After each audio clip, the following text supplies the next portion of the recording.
Hello everyone, hope you all are doing well. आज हम लोग डिस्कस करने वाले हैं सीएमए इंटर फाइनेंशियल अकाउंटिंग का जून 25 का जो एमक्यूपी आया है उसको हम लोग आज डिस्कस करेंगे। तो सेट वन अभी इंस्टीट्यूट ने रिलीज करा है तो हम लोग वही अभी करने जा रहे हैं। और इसका सॉल्यूशन अभी तक नहीं आया है तो मैंने इसका सॉल्यूशन आपके लिए ऑलरेडी यहाँ पर बना रखा है। ये पीडीएफ जो है ये आपको हमारे टेलीग्राम चैनल पे मिल जाएगा, लिंक मैंने डिस्क्रिप्शन में दे दिया, आप वहाँ से ले लेना।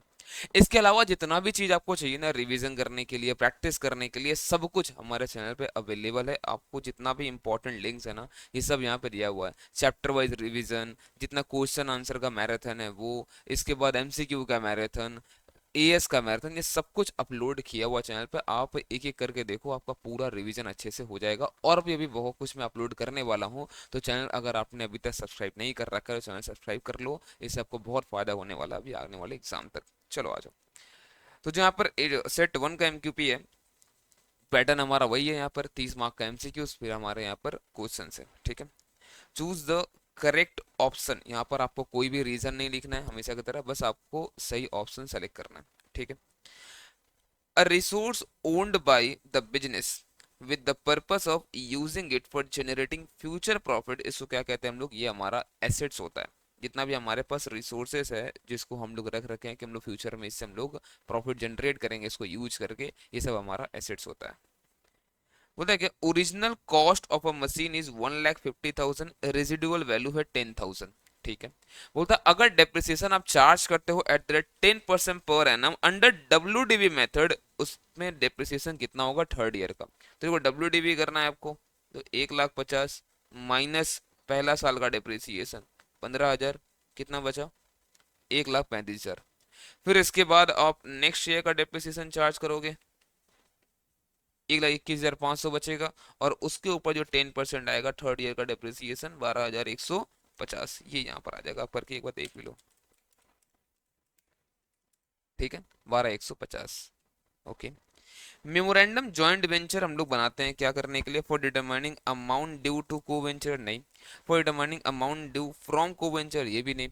फॉर असरटेनिंग द प्रॉफिट और लॉस ऑन द वेंचर, हम लोग का देखो अगर आपको ये निकालना है कितना अमाउंट ड्यू या फ्रॉम को वेंचर्स है, तो इसके लिए हम लोग बनाते हैं जॉइंट वेंचर विथ, जो अकाउंट हमारा बनता है वो बनेगा।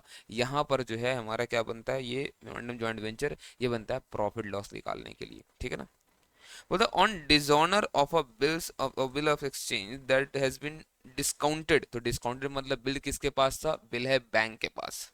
अगर आपने डिस्काउंट कर रखा तो बिल तो बैंक के पास है। तो नोटिंग चार्जेस इनिशियली, देखो इनिशियली वही देता है जिसके पास बिल रहता है, तो बिल यहाँ पे किसके पास था, बिल बैंक के पास है, इनिशियली तो बैंक ही देगा। हाँ वो बात अलग है, बैंक फिर क्या करेगा ना, जो जो डिस्काउंट कराया था उसके अकाउंट से डिडक्ट कर लेगा फिर बाद में वो, है ना। और जो बंदा जो डिस्काउंट कराया था, जो मतलब जो ड्रॉवर था बिल का, या फिर जिसको इंडोर्स करने के बाद बिल मिला था, वो जिससे उसको बिल मिला वो उससे ले लेगा बाद में, है ना। इफ कावेरीज एक्सेप्टेंस, कावेरीज एक्सेप्टेंस का मतलब कावेरी के लिए ये चीज बिल पेएबल है, which was endorsed by us, endorse by us, समझो कावेरी का एक्सेप्टेंस, कावेरी का बिल पेबल हम लोग क्यों इंडोर्स किए थे, कि हमारे पास वो बिल था तब तो हम लोग इंडोर्स किए थे, मतलब हमारे लिए वो बिल्स रिसीवेबल था, ठीक है। इन फेवर ऑफ सलीम, तो सलीम यहाँ पर कौन है जिसको हम लोग इंडोर्स किए। तो बताओ हम लोग एंट्री क्या करें, जब हम लोग को बिल मिला होगा हम लोग पहले बोलेंगे bill receivable account debit to Kaveri. और फिर जब हम लोग सलीम को बिल दिए होंगे हम लोग एंट्री किए होंगे Salim account debit to bill receivable, ठीक है। अब देखो अगर बिल अगर ऑनर्ड हो जाए तो हमारा कोई लेना देना है नहीं, बिल हमारे पास नहीं है, सलीम के पास बिल है, पैसा कावेरी दे देगी, हो जाएगा।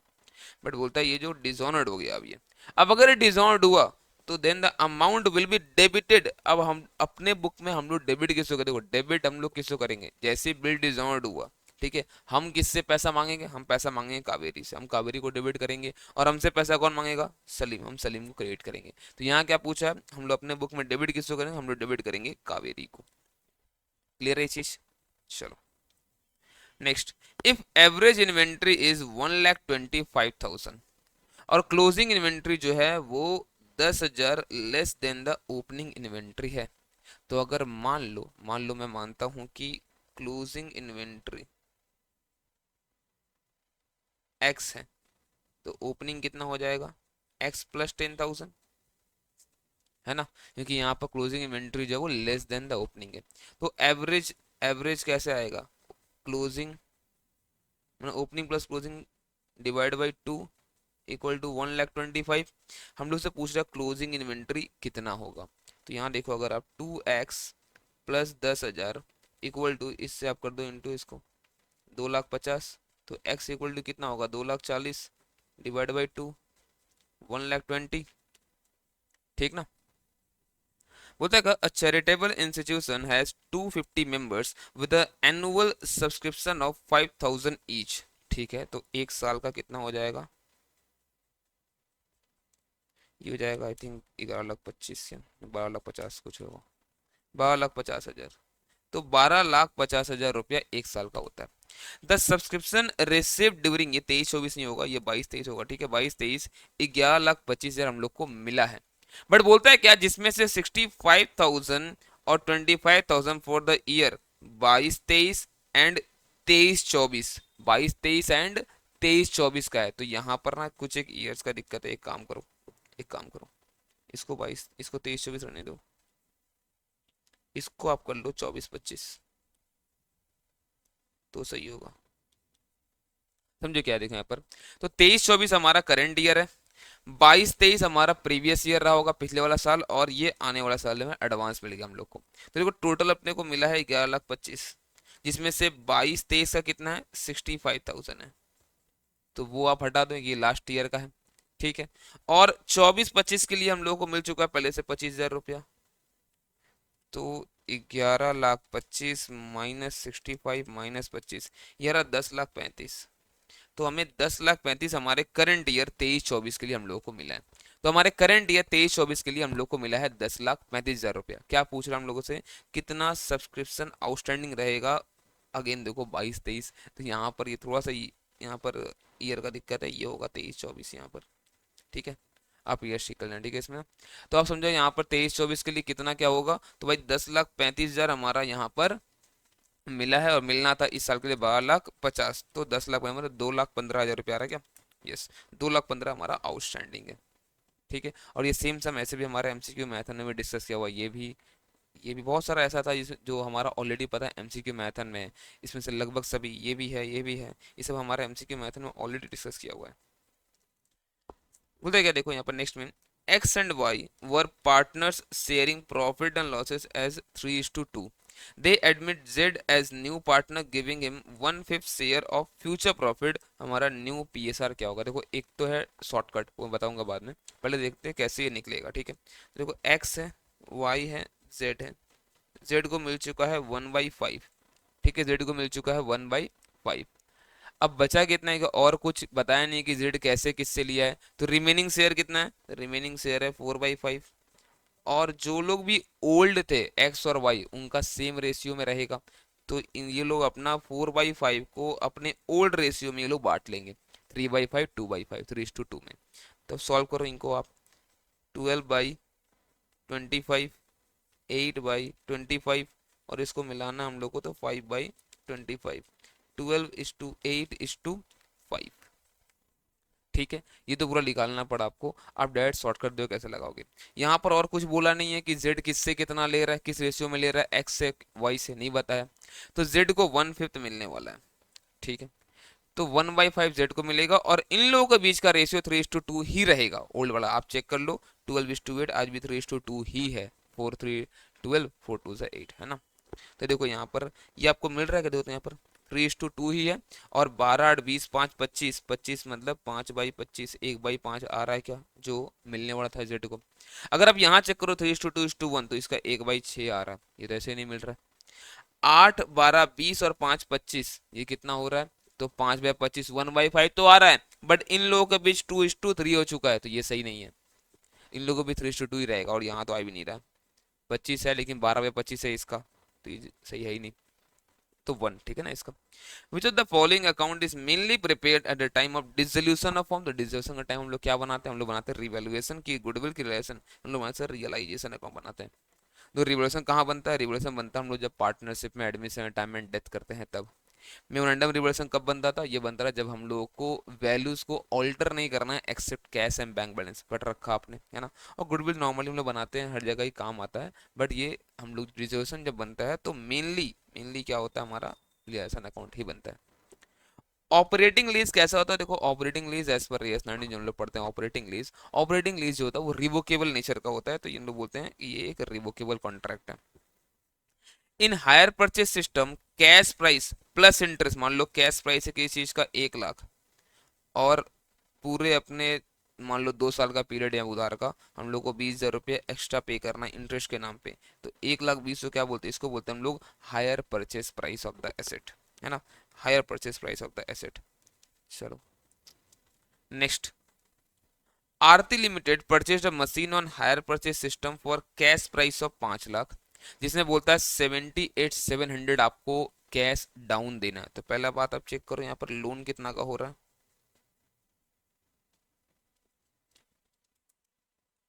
लोन हो रहा है 4,21,300 का, ठीक है।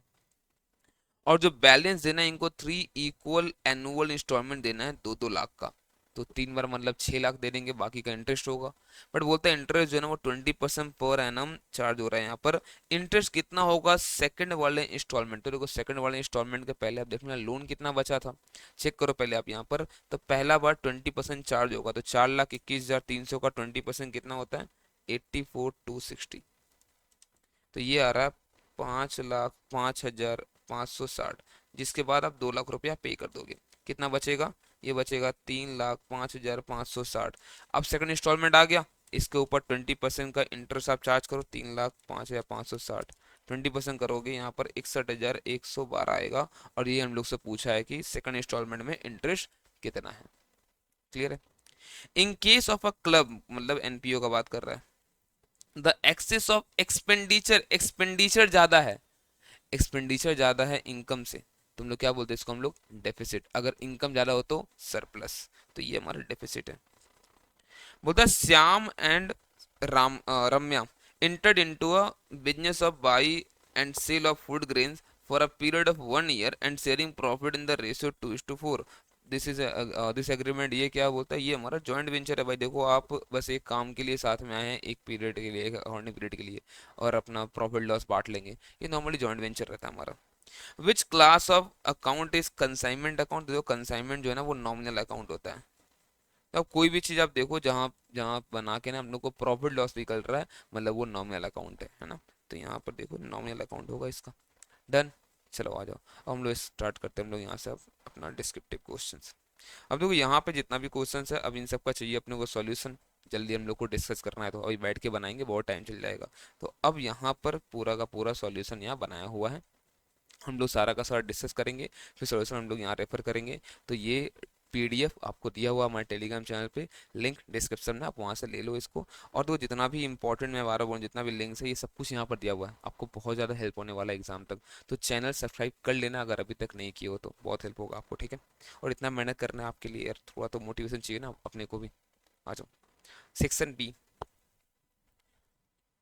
बोलते हैं क्या यहाँ बीआरएस का क्वेश्चन है, ठीक है। ऑन 31 Jan 2024 सेठीज कैश बुक सोड a bank overdraft, bank overdraft कितने का? 2,50,000 का।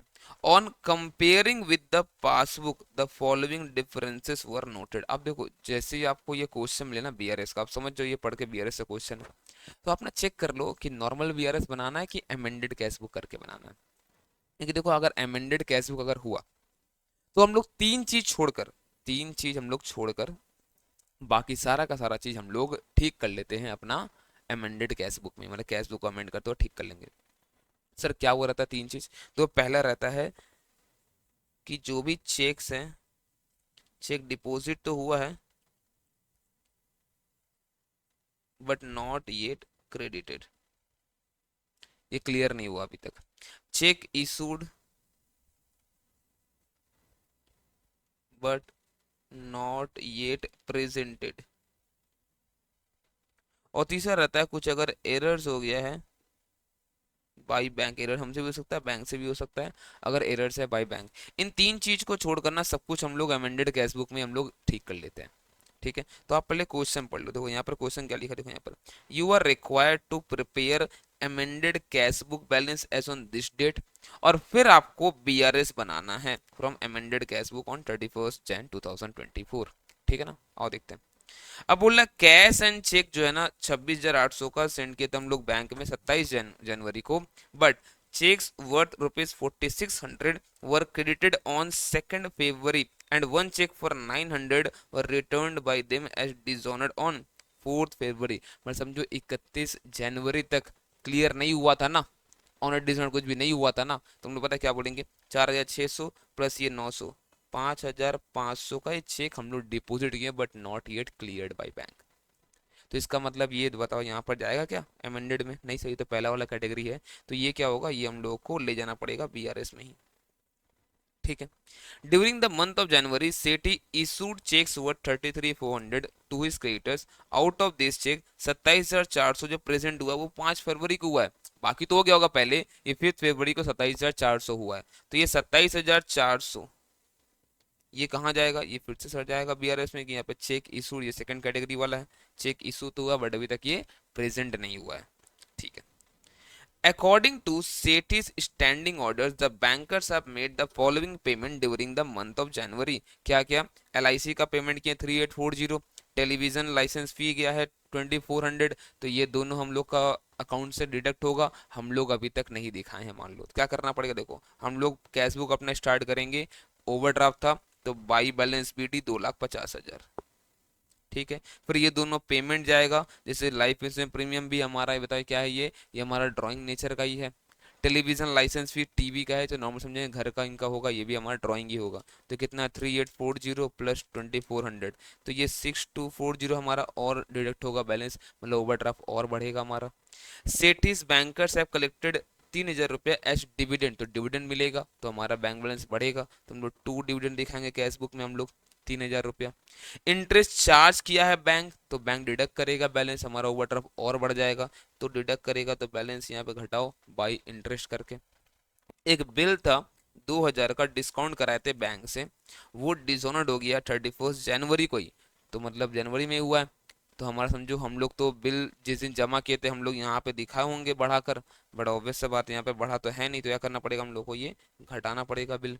अब ये जो आएगा ये अमेंडेड कैश बुक का बैलेंस आएगा, कितना आ रहा बताओ, ये आ रहा 2,50,000 6240, और ये 4.5 -3, ये आ रहा 2,57,000, तो ये हमारा ओवरड्राफ्ट बैलेंस आ रहा है ना, 2,57,740, ये हमारा ओवरड्राफ्ट बैलेंस आ रहा है। ये ओवरड्राफ्ट बैलेंस लेकर हम लोग बीआरएस स्टार्ट करेंगे, जहां पर हम लोग को 2 एडजस्टमेंट करना है। ठीक है। अब समझो ओवरड्राफ्ट है, ओवरड्राफ्ट है क्या, कैश बुक लेके चल रहे हम लोग ओवरड्राफ्ट। ठीक है। इस ट्रांजेक्शन से पहला वाला से चेक डिपॉजिट हुआ था, चेक डिपॉजिट हुआ, हम लोग बढ़ा दिए कैश बुक, बट क्या पासबुक बढ़ा अभी तक नहीं सर, तो हम लोग क्या करना पड़ेगा, हम लोग कैश बुक लेके बना रहे, हम लोग का ओवरड्राफ्ट हम लोग को और बढ़ाना पड़ेगा, तो हम लोग को ऐड करना पड़ेगा 5,500, और इस वाले ट्रांजेक्शन से चेक इशू करते ही हम लोग अपने पास डिडक्ट कर देते हैं, तो क्या होगा बताओ, हमारा बैंक बैलेंस यहाँ पर घटा है नहीं, कैश बुक तो घट गया होगा। अब कैश बुक जब घटा है, हम लोग बना रहे बीआरएस, ओवरड्राफ्ट है सर, कैश बुक हम लोग को और घटाना पड़ेगा, तो 27,400 हम लोग यहाँ पर लेस भी कर देंगे, है ना। चलो और देखते हैं सॉल्यूशन इसका। सबसे पहले आपका यहाँ पर ये बैलेंस निकल गया होगा 2,50,6240 4,500 -3,000, ये इसको ठीक करो आप, ये आ रहा 257, मैं ठीक करके भिजवा दूंगा 257,740। ठीक है।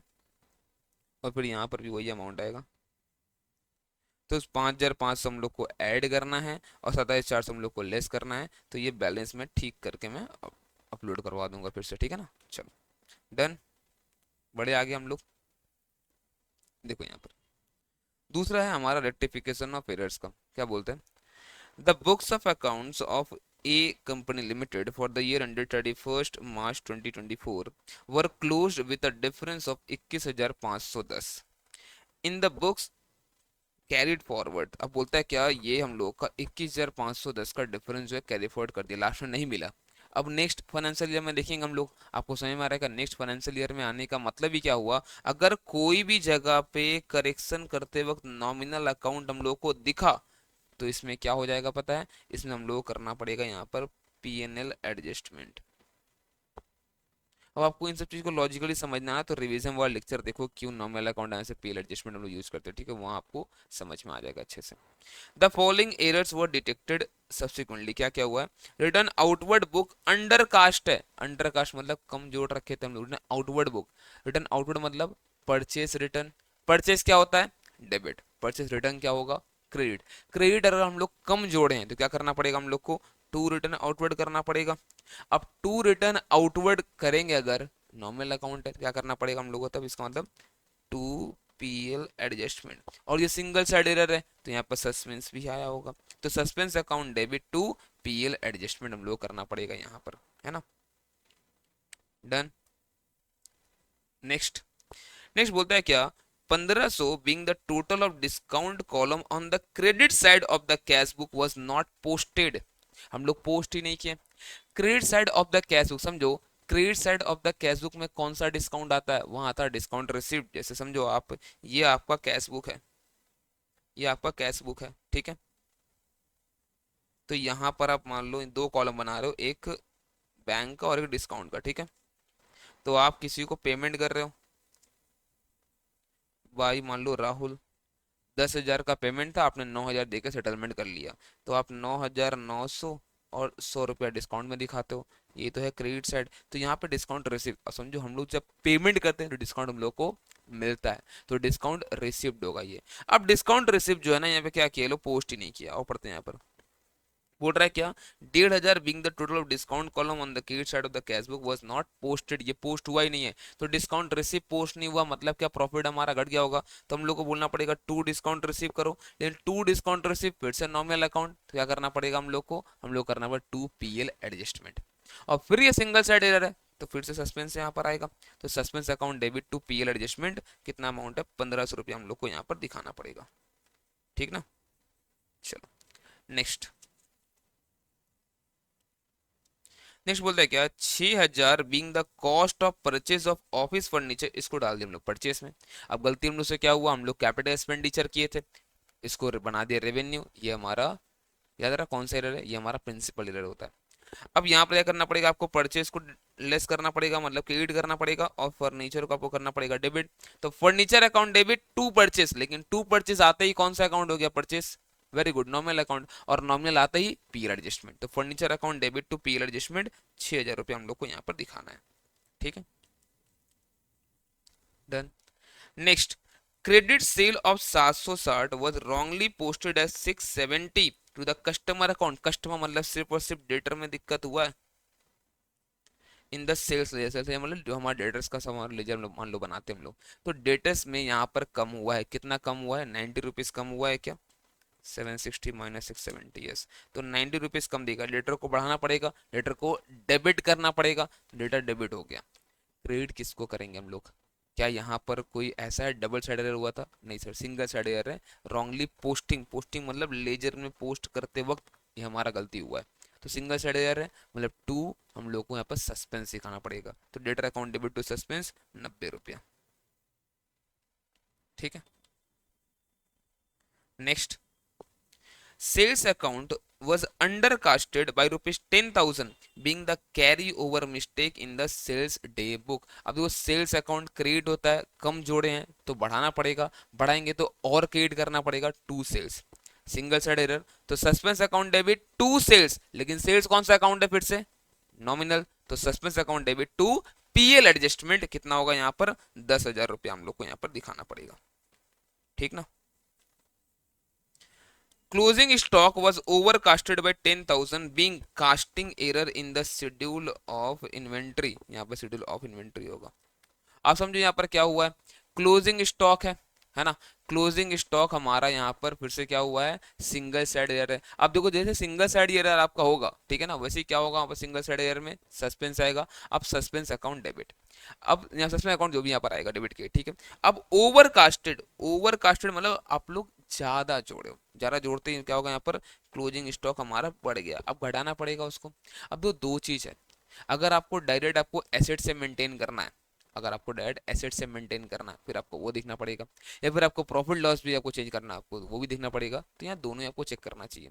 आप समझो जैसे हम लोग बोलेंगे प्रॉफिट लॉस, प्रॉफिट लॉस हमारा क्या होगा यहाँ पर, क्लोजिंग स्टॉक अगर बढ़ गया है, क्लोजिंग स्टॉक अगर हमारा बढ़ गया है तो प्रॉफिट बढ़ा होगा, क्योंकि आप देखना पड़ेगा ना। आप समझो क्या होगा जीपी में, आप जब निकालोगे यहाँ पर ग्रॉस प्रॉफिट, ठीक है, तो यहाँ पर बाई क्लोजिंग स्टॉक, ये 10,000 रुपया अगर बढ़ के आया है तो जीपी बढ़ेगा, एनपी बढ़ेगा, है ना।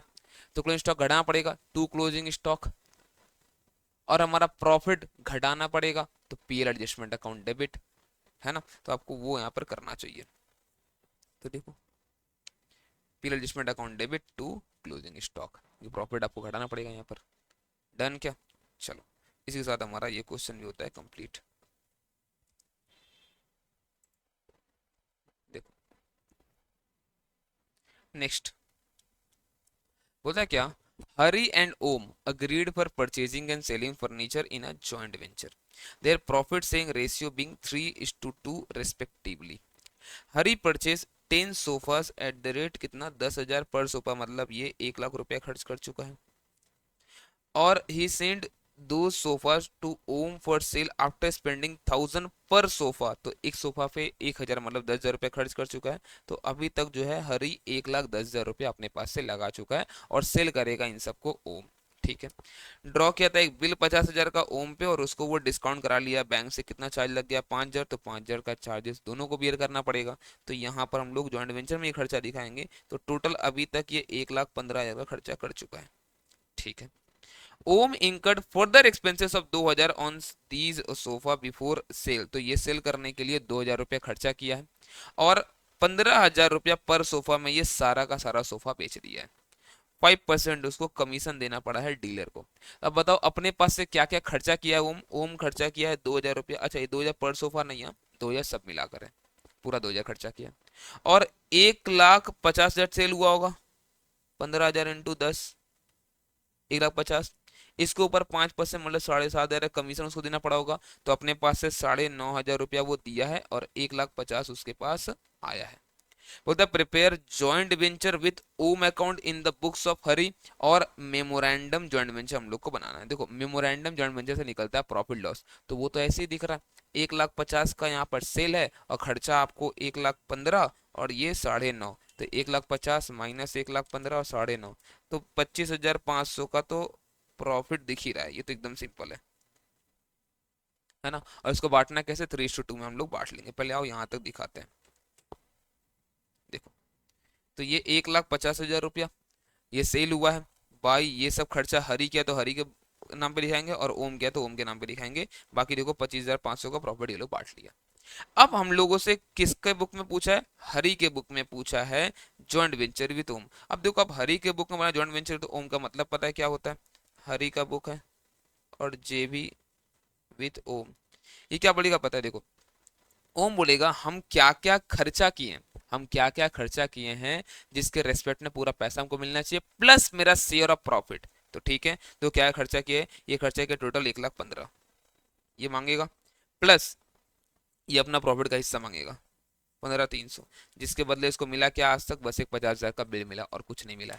तो 1,15,000 प्लस 15,300 माइनस 50,000, 80,300 रुपया। अब या तो यहाँ तो मत ले लेगा, या इसका बैलेंस बचा रहेगा। ठीक है ना, डन, क्लियर है क्या? चलो बढ़े आगे। अच्छा नेक्स्ट,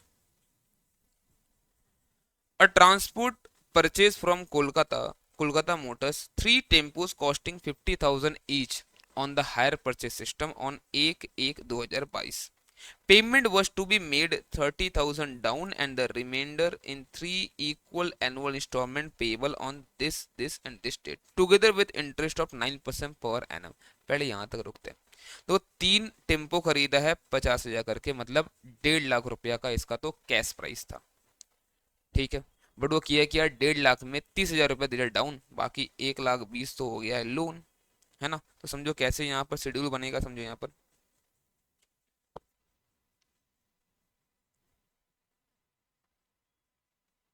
1/1/22 को 3 टेम्पो लिया वो 50,000 करके, 1,50,000 रुपया, जिसमें 30 का दे दिया वो डाउन, तो 1,20,000 का हो गया लोन।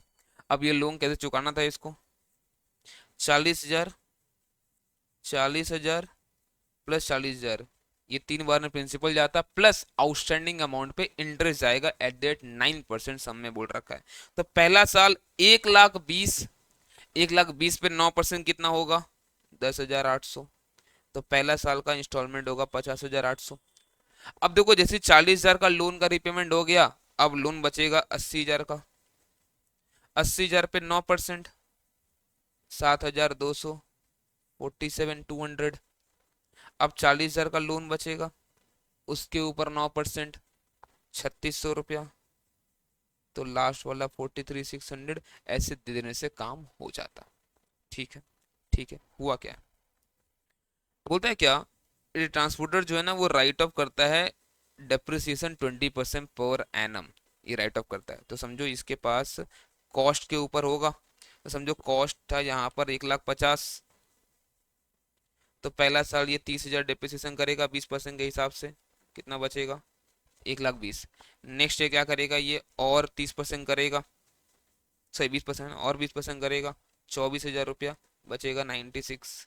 और नेक्स्ट ईयर उसके बाद 19,200 आ रहा है क्या, यस। 20% करेगा तो 19,200 आएगा, और ये 76,800 इतना का बैलेंस इसका बच जाएगा। ये सब तब का बात है जब सब कुछ अच्छा है चले और पूरा पूरा इंस्टॉलमेंट टाइम पे चला जाए, इस तरह से पूरा होता।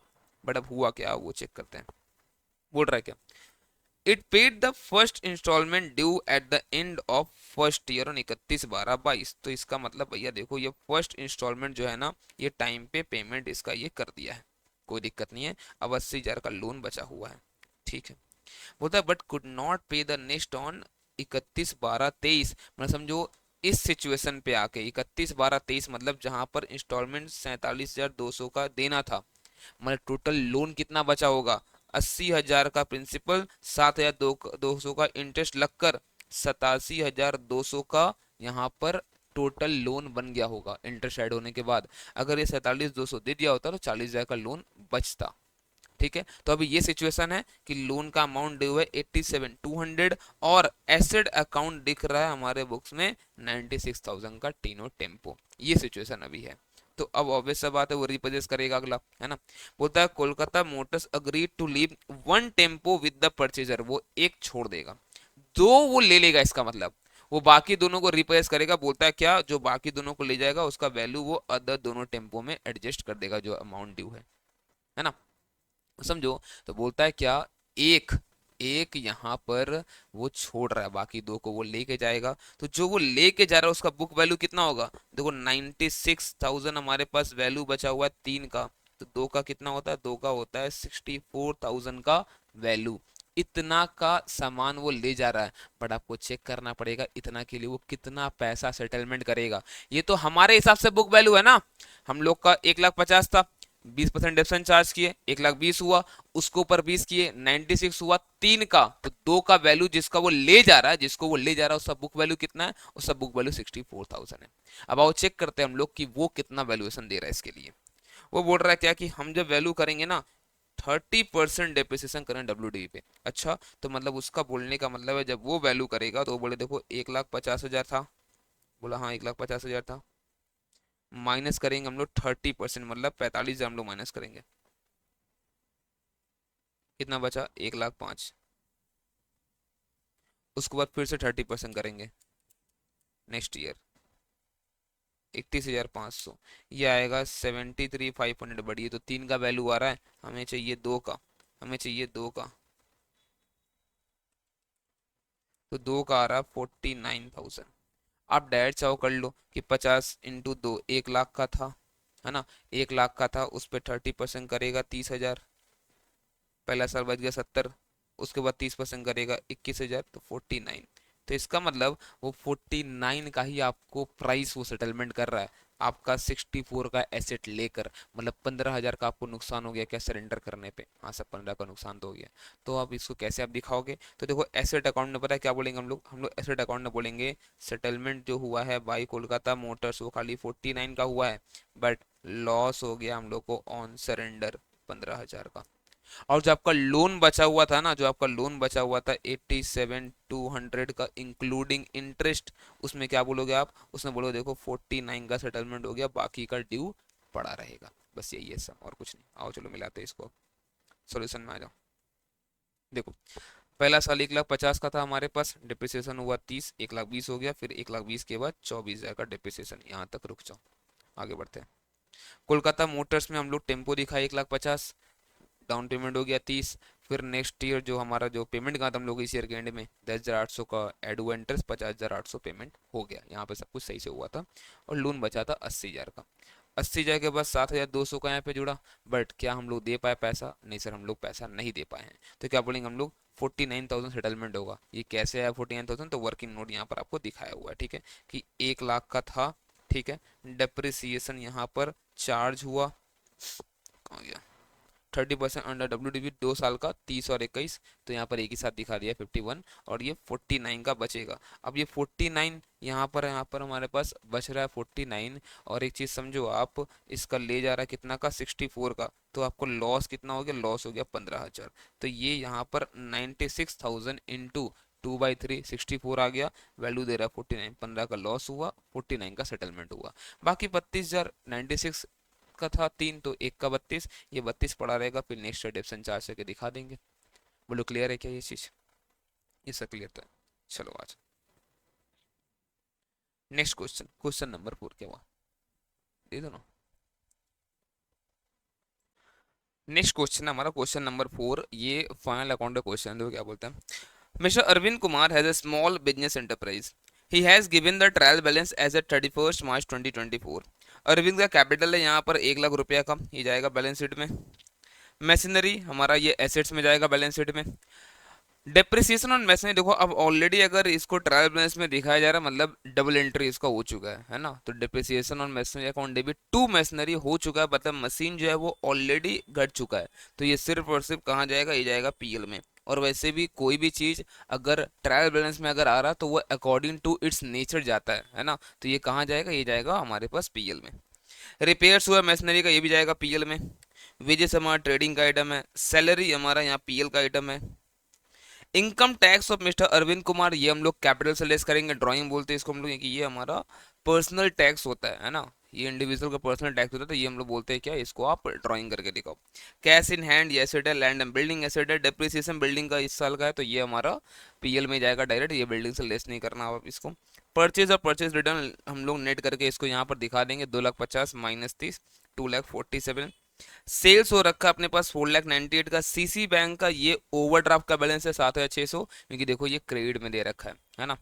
उसके बाद अक्रूड इनकम है, ये हमारे एसेट्स में जाएगा, और इसका बस एक ही यहाँ पर दिखाना, ऐसा नहीं कि इनकम में भी आप ऐड करोगे, है ना, कि यहाँ पर एंट्री हो चुका है ऑलरेडी, इनकम बढ़ चुका है, तो ये आपका एसेट्स में जाएगा, current assets. Salary outstanding current liability करके दिखाना आपको। बिल्स रिसीवेबल ये आपका एसेट्स है। प्रोविजन फॉर डाउटफुल डेट, ये ओपनिंग प्रोविजन देख लेंगे हम लोग इस साल कितना बनाना है, तो इसको हम लोग पीएल के क्रेडिट साइड में दिखा देंगे 10,000 रुपया, और जो नया बनेगा यहाँ दिखा देंगे, या फिर हम लोग लेस करके भी दिखा सकते हैं, हमारा मन। बिल पेबल ये हमारा क्या बताओ, लाइबिलिटी है। बैड डेट हुआ इस साल 2,000 का। डिस्काउंट ऑन परचेस, ये डिस्काउंट रिसिव्ड है 7,080, हम लोग दिखा देंगे इसको पीएल में। डेटर क्रेडिटर एसेट में जाएगा, लाइबिलिटी जाएगा, एसेट लाइबिलिटी। ओपनिंग स्टॉक है यहाँ पर 74,000 का। ये तो बहुत ज़्यादा ईजी है ट्रायल बैलेंस। अब आते हैं हम लोग यहाँ पर एडजस्टमेंट में क्या क्या बताया।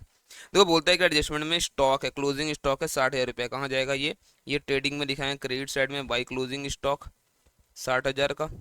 और साथ ही साथ फिर आपको इसको कहाँ दिखाना है, करंट एसेट्स में 60,000 रुपया, तो एसेट साइड में दिखा देंगे।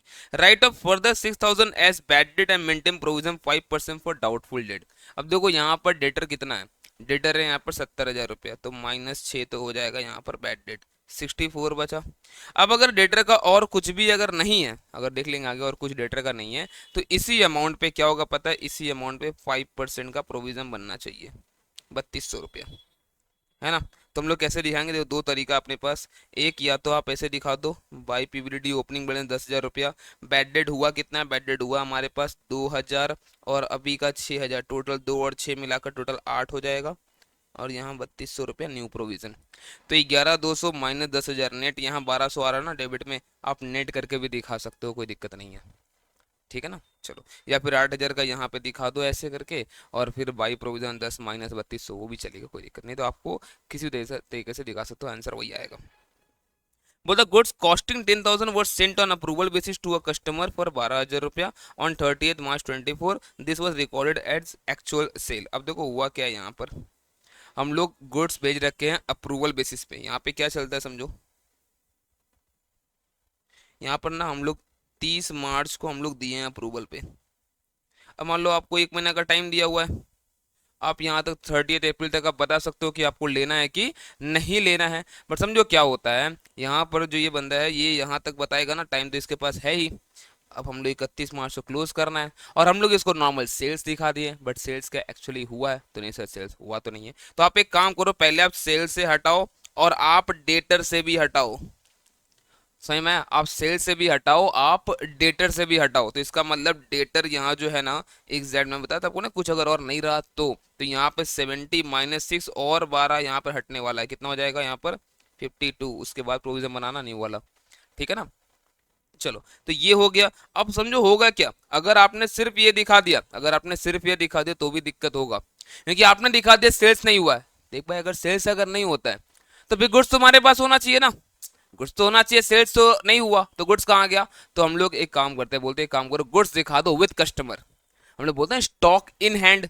तो जो हमारे पास होता है उसको बोलते हैं स्टॉक इन हैंड। जो हमारे पास नहीं है कहाँ वो दिखाना पड़ेगा, तो स्टॉक विद कस्टमर दिखाएंगे कॉस्ट प्राइस पे। तो वो 10,000 रुपया यहाँ भी जाएगा, ट्रेडिंग के बाई में दिखाएंगे हम लोग क्रेडिट साइड में 10,000 रुपये, और ये एसेट में भी दिखाएंगे हम लोग, क्लोजिंग स्टॉक जहाँ पे दिखा रहे हैं उस साथ में हम लोग दिखाएंगे स्टॉक विद कस्टमर 10,000। चलो हम लोग देखते हैं इसका एक बार थोड़ा सा आंसर।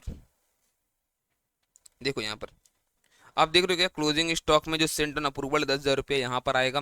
12,000 सेल से लेस भी होगा, यही 12,000 डेटर से भी लेस करना पड़ेगा हम लोगों को, ठीक है। और ये 10,000 का अप्रूवल वाला हम लोग को शो करना पड़ेगा यहाँ पर। क्लियर है क्या? Yes sir. चलो नेक्स्ट, 2,400 रुपया paid as rent for office was debited to landlord's account and was included in debtors. समझो क्या हुआ है, आप किसी को रेंट देते हो, आप क्या एंट्री करते हो, rent account debit to cash bank, कुछ भी आप करोगे। ये गलती पता है क्या, यहाँ लिख दिया landlord account debit to cash bank. अब तो कैश बैंक तो सही है, जो भी क्रिएट किए हो, ये जो लैंडलॉर्ड किए हुए गलती है, तो आपको यहाँ पर टू लैंडलॉर्ड करना पड़ेगा और रेंट को आपको डेबिट करना पड़ेगा। तो आपको करना पड़ेगा rent account debit to landlord. तो रेंट आपका बढ़ेगा, रेंट यहाँ पर कितना है बताओ, रेंट यहाँ दिया कहीं क्या, अगर रेंट दिया तो उसमें बढ़ा दो, वरना अलग से 2,400 रुपये का रेंट दिखा दो, ठीक है। बट समझो दिक्कत क्या हुआ है, ये लैंडलॉर्ड जो है ना, ये इसको हम लोग दिखा दिया पता है कहाँ पर, डेटर्स के साथ। ये और दिक्कत हुआ, तो एक काम करो आप यहाँ पर डेटर से हटाओ 24 रुपया, 2,400 रुपया, और ये रेंट आपको यहाँ पर दिखाना पड़ेगा 2,400 रुपया। क्लियर है क्या? चलो हो गया। अब बाकी ये दोनों कमीशन का बात मैं करता हूँ, सुनो क्या है। पहले यहाँ तक आप सारा चीज पे देखो, यहाँ पर सही सही से पोस्टिंग सब कुछ हुआ कि नहीं। देखो ओपनिंग स्टॉक हमने दिखाया, परचेज हमने रिटर्न लेस करके दिखाया, वेजेस हमने दिखा दिया, सेल्स हो गया था यहाँ पर, अप्रूवल वाला हट गया था, और क्लोजिंग स्टॉक 60 यहाँ और ये 60 आपको यहाँ भी दिखाना था, ठीक है। इसके बाद आपका जीपी आ चुका था, है ना, तो ये जीपी आपने यहाँ पोस्ट किया होगा। उसके बाद ये डिस्काउंट रिसीव्ड, फिर जितना खर्चा था, सैलरी, रिपेयर्स टू मशीनरी, फिर डेप्रिसिएशन था 2, बैड डेट हुआ 2,000, फिर आपका 6,000। अब प्रोविजन कितना बनेगा फाइनल अमाउंट पे, फाइनल अमाउंट कितना है देखो, 72 था, 12 हटा, फिर 6,000 का बैड डेट हुआ, फिर 2,400 लैंडलॉर्ड वाला हटा, कितना हो रहा बताओ ये, 72 -18 -2,400, 51,600, इसके ऊपर 5%, 2,580, ये बनेगा न्यू प्रोविजन। और कुछ हटाए क्या, 12 6 18 20 400, इतना ही ना आ रहा है।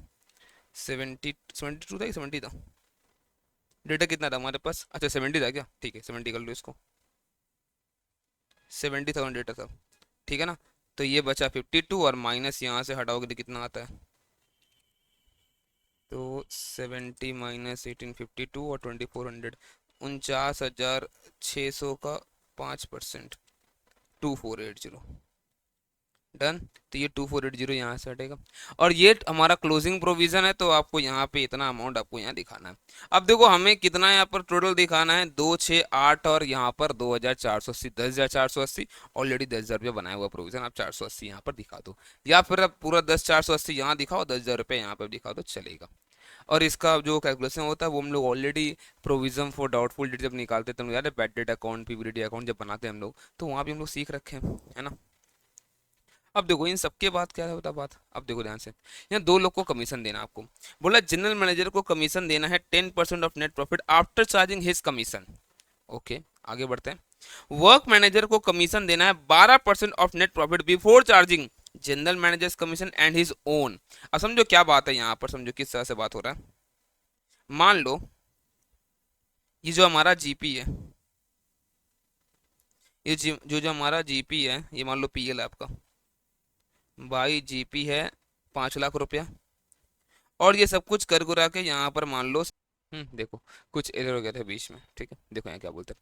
तो यहाँ पर 5 लाख का मान लो हमारे पास जीपी है, और सारा खर्चा यहाँ पे मिला के 2 लाख रुपए का है। तो मैं क्या बोलूंगा, 3 लाख का प्रॉफिट आ रहा है। अब बोलता सुनो, यहाँ 2 लोग को कमीशन देना है, ठीक है। अब 3 लाख में बोलता है पहले 12%, तो बिफोर चार्जिंग एनी कमीशन 12% देना हम लोग को वर्क्स मैनेजर को। कितना हो गया यहाँ पर, ये 36,000 हो गया। ओके सर, अगर 36 देते हैं, अब कितना बचेगा, अब 2,64 बचेगा, क्योंकि आप 3 लाख का आपका बच रहा था प्रॉफिट, आपने 36 दे दिया। अब बोलता है 2,64 में से क्या करना आपको, मतलब वर्क मैनेजर का कमीशन देने के बाद जो अमाउंट बचेगा, और जनरल मैनेजर का कमीशन देने के बाद जो अमाउंट बचेगा उसके ऊपर 10%। तो कैसे होगा, इसका मतलब ये 2,64,110 है, तभी ना ये कितना आएगा तब, ये आ रहा 24,000 रुपया। तो ये और 24 हटेगा, अब ये बचेगा 2,40,000 रुपया। अब देखो इसका कमीशन देने के बाद जो प्रॉफिट आ रहा है उसी के ऊपर 10% है क्या ये, है ना। तो आओ यहाँ पर कितना हम लोग को आ रहा है देखते हैं हम लोग एक बार यहाँ पर। तो यहाँ पर सारा ये मिलाकर 1,88,080 080 प्लस माइनस कितना आ रहा है, ये सारा का सारा खर्चा हटाओ, 21,000, 5,200, 4, 5, 9, 2, 11,400, फिर यहाँ पर 480, फिर 18,000, और ये 12। अच्छा ये तो ये दोनों है, तो इसका मतलब 1,50,000 आ रहा ना यहाँ तक। तो 1,50,000 में से 12% कितना बनता है, ये 18,000। 18,000 आपको देना है इसको, वर्क्स मैनेजर को, ठीक है। और उसके बाद जो अमाउंट बच के जो आ रहा है, कितना बच रहा है, 1,32,000 इंटू 10/110, 12,000 रुपये आपको इसको देना है। अब ये पैसा दोनों अभी दिया नहीं गया होगा, अगर देते तो फिर कैश से लेस करना पड़ता, तो वो तो हुआ नहीं है, तो ये दोनों हम लोग का आउटस्टैंडिंग में दिखेगा अभी। कहाँ क्या, ये रहा कमीशन पेएबल, एक ही साथ 30,000 दिखाया हुआ है। समझा क्या, क्लियर है, कर पाओगे इस तरह से, इसका वर्किंग पूरा यहाँ दिखाया हुआ है। चलो आ जाओ देखो क्वेश्चन नंबर 5, ये बहुत ही इजी क्वेश्चन है रिटायरमेंट का। मतलब P Q and R sharing profit and losses equally, तो 1:1 चल रहा था इनका। had been trading for many years, are decided to retire on 31/3/24, on which date balance sheet of the firm is as follows। तो P Q R capital है और creditor है, और बाकी सब हमारे पास यहाँ पर एसेट्स हैं। वो the value of goodwill agreed हुआ है 93,000। तो अगर आर जा रहा है तो वो क्या बोलेगा, 93 का 1/3, 31,000 गुडविल मेरा है, तो गेनिंग रेशियो में कौन दे देगा इसको, ये दे देगा इसको पी और क्यू। अब यहाँ पर आप गुडविल को रेस करके राइट ऑफ कर सकते हो, कैपिटल से एडजस्टमेंट कर सकते हो, कुछ नहीं बोला तो रेस करके आप छोड़ भी सकते हो। इंस्टीट्यूट ऐसा सेम सम जो दे रखा है उसमें ना ये लोग रेस करके छोड़ दिया, तो मैंने भी यहाँ पे सॉल्यूशन में ना रेस करके देखो गुडविल छोड़ा हुआ, तो यहाँ पे गुडविल रेस किया हुआ ओल्ड रेशियो में, और ये फिर बैलेंस शीट में आपका दिखेगा अभी, रेस करके छोड़ा हुआ, राइट ऑफ नहीं किया मैंने भी, ठीक है ना। चलो और आगे बढ़ते हैं। फिर क्या हुआ है, बोलता है कि लैंड एंड बिल्डिंग को इंक्रीज करना in value, it being agreed at 1,05,600। Land and building है कितना, 75,000, तो 30,600 से लैंड एंड बिल्डिंग बढ़ेगा। प्लांट एंड मशीनरी को रिवैल्यू करना है 1,05,000 पे, तो अभी है ये 1,20,000, तो 1,05,000 मैंने 15,500 हटेगा क्या, नहीं 14,500 ऐसे कुछ, अच्छा 19,500 हट रहा, सॉरी 19,500 से ये घटेगा। And it was agreed to provide 6% in respect of debtors, तो डेटर है कितना 74,000, 6%, 4,440, इतना आपको प्रोविजन दिखाना है। तो आप बताओ कितना हो गया यहाँ पर रिवोल्यूशन प्रॉफिट लॉस। तो रिवोल्यूशन के डेबिट में ये दो आइटम आएगा, 4,440, 1,95,00, 29,600, तो 6,660 ये हो गया रिवोल्यूशन का प्रॉफिट, और ये तीनों में बटेगा, तीनों में कितना आएगा, ये तीनों में आएगा 6,660 का, यहाँ पे 2,220, है ना। तो ये दिखा दो आप, सबसे पहले कैपिटल शो करो, उसके बाद रिवैल्यूएशन का प्रॉफिट आएगा वो बांट दो, दैट्स इट। अब कुछ बोला तो है नहीं, अब चेक करो, ये देखो अब नॉर्मली क्या होता है, आर का कितना ड्यू आ रहा है, 1,08,220। आप चेक करो इतना पैसा है कि इनके पास, नहीं है भाई पैसा, तो लोन में ट्रांसफर करो, वरना नॉर्मली होता है पार्टनर्स लेकर आएगा फिर देगा, ये सब रहता है, कुछ भी नहीं यहाँ पर, एकदम ईजी समय। तो क्या करो, आप लोन में ट्रांसफर करो, यही लोन आप दिखाना बैलेंस शीट में भी, और बाकी तो हम लोग को इजीली सब कुछ दिया था, कुछ भी हम लोग को नहीं करना है इसमें, है ना, देख रहे हो आप, बहुत ज़्यादा इजी है। तो ये सब क्वेश्चन आ सकता है रिटायरमेंट का, ठीक है। अब देखो इस क्वेश्चन को करने के पहले, क्वेश्चन 6 से ये हमारा ब्रांच का क्वेश्चन है, छोटा सा एक कॉन्सेप्ट मुझे आपको समझाना है यहाँ पर पहले। देखो आप, तो ब्रांच अकाउंटिंग में हम लोग जब डिपेंडेंट ब्रांच जब पढ़ते हैं हम लोग, ठीक है, डिपेंडेंट ब्रांच में हमारा 3 मेथड होता है, एक डेटर सिस्टम, एक स्टॉक एंड डेटर सिस्टम, और तीसरा फाइनल अकाउंट, ठीक है। जब हम लोग स्टॉक एंड डेटर्स करते हैं ना, स्टॉक एंड डेटर्स में, और जब ये हमारा आईपी पे सेंड होता है इनवॉइस प्राइस पे, तो इसमें generally branch stock, branch adjustment, branch debtor, branch PL, ये सब हम लोग बनाते हैं यहाँ पर, ठीक है। तो यहाँ समझो क्या होता है यहाँ पर, ये जितना भी है, समझो मान लो हम लोग को यहाँ पर प्रॉफिट कैसे निकालना होता है, ग्रॉस प्रॉफिट। डेटर से हम लोग को डेटर्स का बैलेंस मिल जाएगा, स्टॉक से हम लोग को स्टॉक का सारा इन्फॉर्मेशन मिल जाएगा, ब्रांच एडजस्टमेंट से निकलता है हमारा ग्रॉस प्रॉफिट कितना होगा, और जितना भी हमारा यहाँ पर एक्सपेंसेस है उन सबको हम लोग पीएल में दिखा रहे हैं, जिससे हम लोग समझ में आता है एग्जैक्ट प्रॉफिट अपना कितना हुआ, नेट प्रॉफिट, ठीक है। तो यहाँ पे जो 2 मेन अकाउंट है जहां से हम लोग को जीपी निकल जाएगा, पहले मैं उसको समझाता हूँ, ठीक है आपको। ब्रांच स्टॉक और ब्रांच एडजस्टमेंट, ठीक है। ब्रांच स्टॉक और ब्रांच स्टॉक एडजस्टमेंट, समझो यहाँ पर अपने को दे रखा है, मान लो 2 ओपनिंग स्टॉक, अपने पास सम में मान लो ओपनिंग स्टॉक बताया हुआ है 1 लाख रुपया, ठीक है। और इस साल गुड्स जो सेंट हुआ है ये बता रखा है सम में 6 लाख का, ठीक ना, समझो। और बोलता है क्या, देखो हमारा जो कॉस्ट है ना, कॉस्ट वो है 100, ठीक है, और जो हमारा आईपी है वो है 125। तो आपको दिख रहा है लोडिंग कितना है, लोडिंग 25 रुपया है यहाँ पर, लोडिंग है 25। अगर मैं निकालना चाहूँ लोडिंग कितना आईपी पे है, तो मैं क्या बोलूंगा, लोडिंग ऑन आईपी 25/125, 20%, है ना, 20% इसमें लोडिंग चल रहा है। तो इसका मतलब ये 1 लाख जो है इसमें 20,000 का, सॉरी 20% लोडिंग है, मतलब यहाँ पर 1 लाख में 20,000 का लोडिंग होगा ये ओपनिंग स्टॉक में, कॉस्ट होगा इसका 80, 20,000 का होगा लोडिंग। फिर वैसे ही ये 6 लाख में जो हम लोग यहाँ पे सेंड किए हैं, यहाँ पर ये सब कुछ आईपी पे दिखता है ब्रांच स्टॉक अकाउंट, तो ये 6 लाख में हमारा 20%, 1,20,000 का लोडिंग होगा, ठीक है सर। अब बोलता है क्या पता सब में हम लोग को बोलते हैं यहाँ पर देखो सेल हुआ अपने पास, 22 सेल्स जो है यहाँ पर 6,50,000 है, और आईपी पे नॉर्मली हम लोग को सेल करना है, नॉर्मली हम लोग को आईपी पे हम लोग को सेल करना है, ठीक है, नॉर्मली हम लोग को आईपी पे सेल करना है। और उसके बाद बोलता है जो क्लोजिंग स्टॉक बचा हुआ है इनवॉइस प्राइस पे, वो बचा हुआ 80,000 रुपया, वो बचा हुआ 80,000 रुपया। अब ध्यान समझना मेरी बात को, ठीक है। मैं अगर बोलता हूँ देखो 1 लाख का हमारा ओपनिंग स्टॉक था इनवॉइस प्राइस पे, और 6 लाख का हमारा गुड सेंड हुआ था, टोटल कितना होना चाहिए यहाँ पर, 7 लाख। और अगर यहाँ पे 80,000 बचा हुआ है, तो यहाँ पे सेल दिखना चाहिए था 6,20,000, क्रेडिट कैश सब मिला के 6,20,000 का सेल लिखना चाहिए था। यहाँ पर 6,50 का सेल कैसे हुआ, तो अगर 6,50 का सेल अगर हो रहा है, इसका मतलब पता क्या है, हम लोग कुछ एक गुड्स इनवॉइस प्राइस के ऊपर बेचे, क्योंकि इनवॉइस प्राइस जो है उसका 6,20,000 ही था, लेकिन मेरे पास total opening stock plus goods and मिला के 7 लाख का इनवॉइस प्राइस था। तो अगर 80,000 का बचा हुआ इनवॉइस प्राइस, तो 6,20 का तो इनवॉइस प्राइस बिका होगा। अगर 6,20 का इनवॉइस प्राइस बिका और वो 6,50,000 में बिक रहा है, तो हम लोग इनवॉइस प्राइस से ज्यादा में बेचे। इस चीज को हम लोग यहाँ पे नाम देते हैं अपरेंट सरप्लस। और ये अपरेंट सरप्लस कहाँ आता है, ब्रांच स्टॉक अकाउंट में इसको हम लोग ट्रांसफर करते हैं, कितना, 30,000 रुपया। बोलो क्लियर है क्या ये चीज। तो अपरेंट सरप्लस का मतलब पता है क्या होता है, जब हम लोग इनवॉइस प्राइस के ऊपर हम लोग गुड्स बेचते हैं, तो apparent surplus means the amount over and above the invoice price, जो इनवॉइस प्राइस से ऊपर आपने बेचा, ठीक है, ओके सर।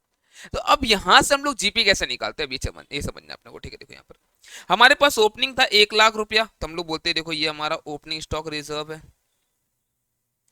इस पे 20% है इनवॉइस प्राइस पे, तो 20,000 रुपया हमारा लोडिंग हो गया। ये 6 लाख पे बाई गुड सेंड का लोड है,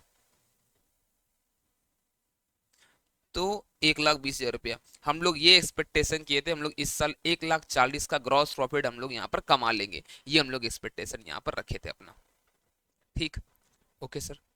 बट हुआ क्या, हमारे पास 80,000 गुड्स तो बिका ही नहीं है। अब 80 का गुड्स अगर नहीं बिका है तो उसका तो हटाना पड़ेगा, जो हम लोग एजम्पशन लगाए थे। तो क्लोजिंग स्टॉक रिजर्व करके हम लोग यहाँ पे उसको रिमूव करते हैं। 80,000 का 20%, ये हो गया 16,000 रुपया। बाकी हम लोग क्या बोलेंगे, हमारा जीपी हो गया। बट बोलता है भाई थाम थाम रुक रुक रुक, कुछ एक जो है हम लोग का इनवॉइस प्राइस से ज्यादा बिका है। मतलब कितना, मतलब 30,000 रुपया, ये इनवॉइस प्राइस पे ज्यादा बिका है। मतलब ये 30,000 तो एग्जैक्ट हम लोग को इतना फायदा हो गया। तो अगर नॉर्मल प्राइस पे बिक रहा होता तो ये 20 प्लस 1,20,000, 1,40,000 माइनस 16, 1,24,000 का हम लोग ग्रॉस प्रॉफिट होता। बट जो कि ये 30,000 एक्सेस पे बिका है, यहाँ पर 1,54,000 का ग्रॉस प्रॉफिट हो जाएगा।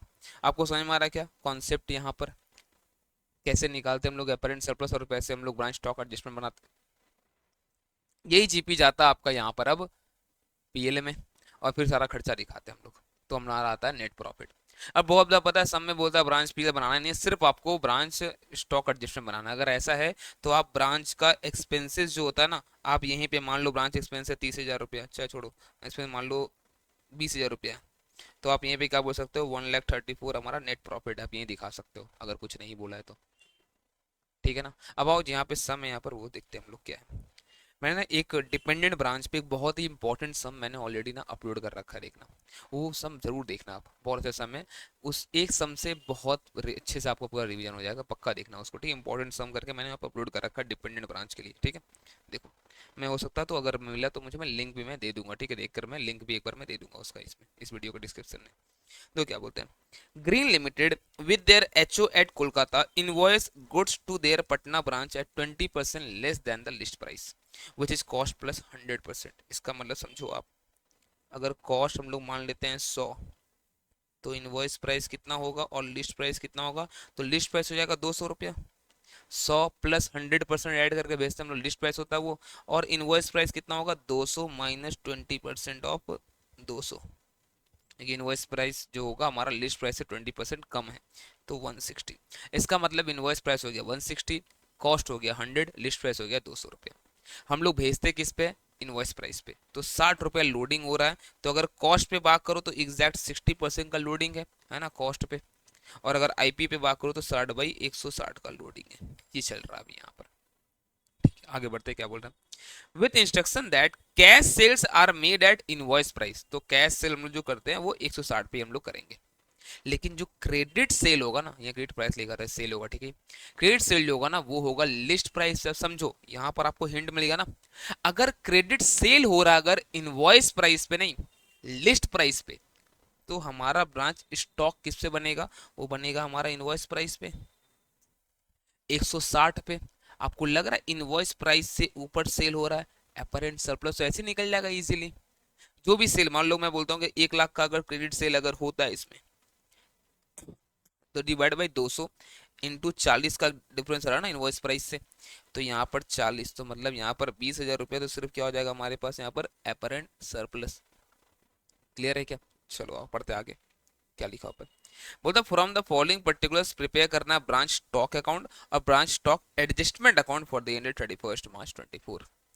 अब बोलता है स्टॉक है एट कॉस्ट, तो हम लोग तो कॉस्ट पे दिखा नहीं सकते, हम लोग दिखा पड़ेगा आईपी पे। तो 4,800 अगर इसका कॉस्ट है तो आईपी कितना होगा, 60% आप इसमें ऐड कर दो 4,800 में, ये रहा 7,680, ये दिखाना अपने को। डेटा से ओपनिंग, बट हम लोग को अकाउंट बनाना नहीं, छोड़ दो। Goods receive from HO 52,800, but बोलता है रिटर्न भी कर दिए हैं, तो नेट कितना आता है 52,400 आएगा, और क्या। ये नेट हम लोग यहाँ पर गुड्स दिखाएंगे तो 52,800, फिर रिटर्न दिखा देंगे बाई साइड में गुड्स रिटर्न, तो हो गया हमारे पास 52,400 का नेट, ठीक है। फिर क्रेडिट सेल हुआ है 40, कैश सेल हुआ है 18,400। अब दो क्रेडिट सेल अगर यहाँ पे 40 हुआ है, तो आपको दिख गया अपरेंट सरप्लस कितना होगा, 8,000 रुपया हमारा अपरेंट सरप्लस हो जाएगा, जो जाएगा ब्रांच स्टॉक एडजस्टमेंट में। डेटा से पैसा मिला इतना, एक्सपेंसेस एड ब्रांच। अब देखो ब्रांच पीएल मांगा नहीं है, तो इसको हम लोग क्या करेंगे, पर इसको हम लोग दिखा देंगे हम लोग ब्रांच एडजस्टमेंट में, स्टॉक एडजस्टमेंट में। रेमिटेंस टू एचओ कोई काम नहीं है, ब्रांच लेटर में जाता है, लेटर का भी कोई काम हमारा यहाँ पर है नहीं। स्टॉक एट आईपी 31/3/24 7,040 है, तो ये हमारा लोडिंग प्राइस पे, इनवॉइस प्राइस पे है, हम लोग इसको दिखा दें डायरेक्ट। तो यहाँ पर सब कुछ हम लोग अब शो करते हैं, ठीक है। बट दिख रहा है क्या आपको यहाँ पर? कॉस्ट टू एचओ अगर हम लोग 100 मानते हैं यहाँ पर, तो लिस्ट प्राइस कितना हो गया 200, इनवॉइस हो गया 160। अब देखो हमारे पास कॉस्ट दे रखा था इसका 4800, तो हमें तो इनवॉइस पे दिखाना पड़ेगा 7680। हमने इतना गुड्स सेंड किया था, ये रिटर्न भी होगा 400, हम लोग हटा भी देंगे। ठीक है। ब्रांच डेटर में जाएगा क्रेडिट सेल, ब्रांच कैश में जाएगा हमारा कैश सेल। तो ये 40,000 के ऊपर तो अपरेंट सरप्लस निकल गया यहाँ पर 8,000 रुपया। अब आओ यहाँ पर देखते हैं कितना बैलेंस बच रहा है और कितना बचना चाहिए। 7680 प्लस 52,800 प्लस ये 8,000 -400 -40,000 -18,400, ये बचना चाहिए 9680। बट कितना बचा है यहाँ पर? 7040। तो अब अगर ये डिफरेंस आता ना 2640 का, इसको हम लोग बोलते हैं ये हमारा शॉर्टेज है, ये एबनॉर्मल लॉस है। ठीक है, ये क्या हमारा एबनॉर्मल लॉस है। तो इसमें कॉस्ट का पार्ट होगा, इसमें लोडिंग का पार्ट होगा। तो जो कॉस्ट का पार्ट होगा वो जाता है ब्रांच पीएल में, जो लोडिंग का पार्ट है वो जाता है ब्रांच एडजस्टमेंट में। ठीक है ना। अब देखो यहाँ पर अगर मैं बोल रहा हूँ, अगर नहीं बताया है यहाँ पर पीएल बनाने, तो हम चाहते ना अगर, तो हम लोग पूरा पार्ट ही हम लोग ब्रांच एडजस्टमेंट में दिखा सकते थे, बट वो सही नहीं है, इसलिए मैं नहीं दिखाया यहाँ पर। ठीक है, समझो। तो जो हमें लोडिंग, लोडिंग कितना होगा 2640 का इंटू 60/160, ये लोडिंग पार्ट है। और ये इसका यहाँ पर कॉस्ट वाला पार्ट है, ये पीएल में जाना चाहिए। ठीक ना, क्लियर है। तो हम लोग चाहे तो इसको हम लोग यहाँ पर दिखा के फिर हम लोग प्रॉफिट निकाल सकते हैं, नेट प्रॉफिट। डन। अब देखो यहाँ पर, अब सबका रिजर्व हटेगा यहाँ पर, ओपनिंग स्टॉक रिजर्व, फिर ये गुड सेंट का, है ना, नेट ऑफ रिटर्न, और जो यहाँ पर एडजस्टमेंट है यहाँ पर ब्रांच एडजस्टमेंट जो सरप्लस वाला, वो दिखा देंगे हम लोग। तो अब देखो ये अमाउंट, ये और यहाँ पर ये, रुको, ये 8,000 होगा यहाँ पर। ठीक है। अब एक बार देखो सॉल्यूशन अभी इंस्टीट्यूट का आया नहीं, आने तो देखते हैं हम लोग, हो सकता है यहाँ पर इंस्टीट्यूट चाहे तो 1650 को भी दिखा दे यहीं पे, फिर बोले प्रॉफिट आएगा। ठीक है। तो हम लोग ब्रांच स्टॉक हम लोग वो हटाएंगे, वो 990 जो शॉर्टेज का है। क्लोजिंग स्टॉक का रिजर्व हम लोग को यहाँ पर हटाना पड़ेगा। नेट प्रॉफिट ये दिख रहा है, बट ये अमाउंट सही नहीं होगा, 60 रुपये यहाँ पर एरर है। तो आई थिंक ये 19,000 कुछ अमाउंट आएगा। देख लेना अभी कितना आ रहा है, मैं ठीक करके अपलोड करवा दूंगा। कौन से समझ ही गए हो आप? ठीक है ना। चलो, और ये जो सोल्यूशन यहाँ पे किया हुआ ना, थोड़ा सा इसमें एरर है, तो यहाँ मैं आपको बना दे रहा हूँ अभी, और जो अपडेटेड सॉल्यूशन होगा वो मैं अपलोड करवा दूंगा टेलीग्राम पे। ठीक है। आप टेलीग्राम चैनल जरूर ज्वाइन करके रखो, मैं उसमें बहुत सारा ऐसे नोट्स शेयर करता हूँ, फिर उसमें एमसीक्यूज होता है। और यूट्यूब चैनल सब्सक्राइब नहीं किया ना तो कर लो, बहुत हेल्प अभी होने वाला आपको एग्जाम तक। ठीक है। देखो यहाँ पर बोलता हूँ 1/4/23 godown of Y limited destroyed by fire. तो यहाँ पर आग लगा, आपको दिख रही है। ठीक है। The records of the company revealed the following particulars. तो क्या क्या हम लोगों को रिकॉर्ड्स यहाँ पर मिला है, एक काम करता हूँ मैं यहाँ बनाता हूँ, अच्छा रहेगा।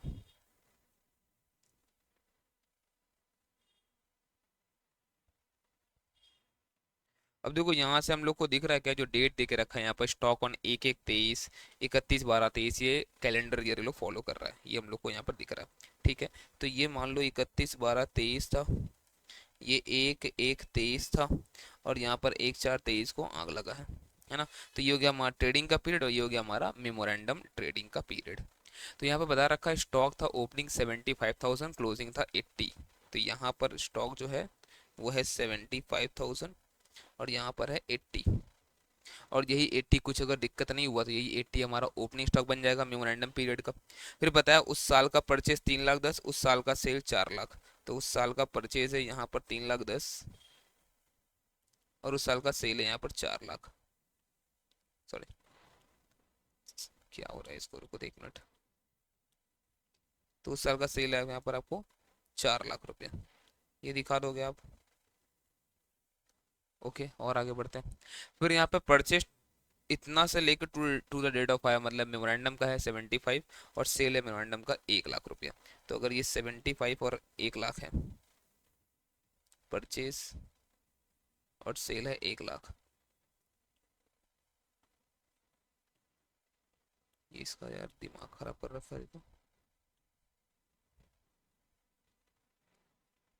ठीक है, चलो और देखते हैं क्या यहाँ पर।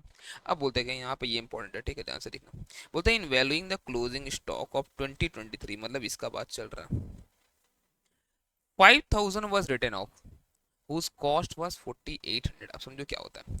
हमारे पास अगर ट्रेडिंग बनाते वक्त, मेमोरेंडम ट्रेडिंग बनाते वक्त, इन दोनों में कहीं पे भी पीएसएल रहता है, पुअर सेलिंग लाइन का आइटम अगर रहता है, हम लोग को उसको रिमूव करना पड़ता है। जिस अमाउंट पे लिखा हुआ उस पर रिमूव करना पड़ता है। अब समझो हुआ क्या होता है, नॉर्मली हम लोग बोलते हैं, देखो अगर मान लो 12,000 का है और उस पे 3,000 राइट ऑफ किया हुआ है, तो ये कितना पे लिखा होगा, ये लिखा होगा 9,000 पे। तो आपको 9,000 रुपये क्लोजिंग स्टॉक से आपको हटा देना चाहिए कि यहाँ पर 9,000 रुपये लिखा हुआ है। बट इस केस में पता क्या हुआ है, इस केस में बोलता है 4,800 कॉस्ट था और राइट ऑफ कितना किया है, 5,000 एक्स्ट्रा राइट ऑफ किया है। हो सकता है इन लोगों को लगा होगा कि देखो एक तो ये बिकेगा नहीं, ये पूरा बर्बाद है, इस आइटम को ऐसे रिमूव करने के लिए 200 रुपये लग जाएगा एक्स्ट्रा हम लोग को। तो इसका मतलब पता है क्या, इसका मतलब पता है क्या, यहाँ पर टोटल मान लो सब मिला के, टोटल सब मिला के गुड्स जो वो 85 का होगा सब मिलाकर, नॉर्मल एब नॉर्मल, जिसमें क्या हुआ, जिसमें एब नॉर्मल होगा हमारा 4,800 का कॉस्ट और ये होगा 80,200। हम लोग को यही अमाउंट यहाँ पर रखना है, हम लोग को नॉर्मल का चाहिए, हम लोग को अब नॉर्मल का नहीं चाहिए भाई, यहाँ पर सब हटाओ। तो इसका मतलब देखो हम लोग बोलते हैं लेस करो पीएसएल का आइटम, बट यहाँ पर तो ज्यादा राइट ऑफ किया है, तो हम लोग को ऐड करना पड़ेगा 80,000 प्लस 200 एडिशनल राइट ऑफ जो हुआ है वो हम लोग को यहाँ पर दिखाना पड़ेगा 80,200 का। नॉर्मल गुड्स था यहाँ पर अपने पास, हम लोग को नॉर्मल दिखाना 80,200। बोलो क्लियर हुआ ये चीज, ठीक है, ओके सर। अब देखो दूसरा पता है क्या बात होता है कि ये एबनॉर्मल गुड्स आया कहां से, क्योंकि हम लोग को किसी भी हाल में 1 रुपया भी पीएसएल नहीं चाहिए, ना ट्रेडिंग ना पीएल, हमारे पास मेमोरेंडम ट्रेडिंग में हम लोग कहीं नहीं चाहिए, पीएसएल चाहिए नहीं अपने को। तो फिर ये आ कहां से रहा है, अगर ये ओपनिंग स्टॉक में था ही नहीं, पुअर सेलिंग लाइन का आइटम, तो क्लोजिंग स्टॉक में कैसे आ गया, मतलब इस साल के परचेस में आया होगा, ये परचेस में आया होगा, कितना कॉस्ट 4,800। क्लियर हुआ क्या, ओके समझा समझा। तो 4,800 यहाँ से हटाना है और 200 रुपये ऐड करना है स्टॉक में, तो स्टॉक हो जाएगा 80,200 और परचेस हम लोग लेस कर देंगे 4,800। ठीक है आगे बढ़ते, और क्या हुआ, बोलता part of this stock was sold in 2024 at a loss of 400 रुपया एट 2,400। मतलब समझो 2,800 का गुड्स बिका होगा जिसमें 400 का लॉस है, तो नेट जो यहाँ पर आपको दिख रहा होगा सेल प्राइस इतना है। तो मैं बोल दूं कि इसका मतलब इस 1 लाख के सेल में 2,400 रुपया पीएसएल का है, 2,400 रुपया पीएसएल का, तो आपको हटाना पड़ेगा, पीएसएल कोई आइटम नहीं चाहिए मुझे। ओके सर, सेल्वेज हुआ है 5,000, हम लोग बोलते हैं go down and the cost of which was fully insured, evaluate the amount of claim to be made against the insurance company. हम लोग को बोलता है क्या कि पूरा का पूरा जो गुड्स था फुल्ली इंश्योर्ड था, मतलब यहाँ पर इंश्योरेंस का अमाउंट हम लोग को नहीं दिया हुआ है, तो बोलता है कितना क्लेम होगा, मतलब ना पॉलिसी अमाउंट दिया रहे तो आप लोग क्लेम निकालते हैं एवरेज स्टॉल लगाकर, यहाँ पे वो नहीं दिया। तो आप दो कैसे बनाओगे, देखिए इसको आप क्या बोलोगे यहाँ पर,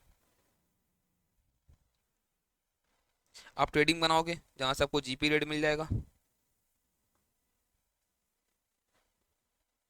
ठीक है, आप बनाओगे मेमोरेंडम ट्रेडिंग जिससे आपको closing stock on the date of fire मिल जाएगा।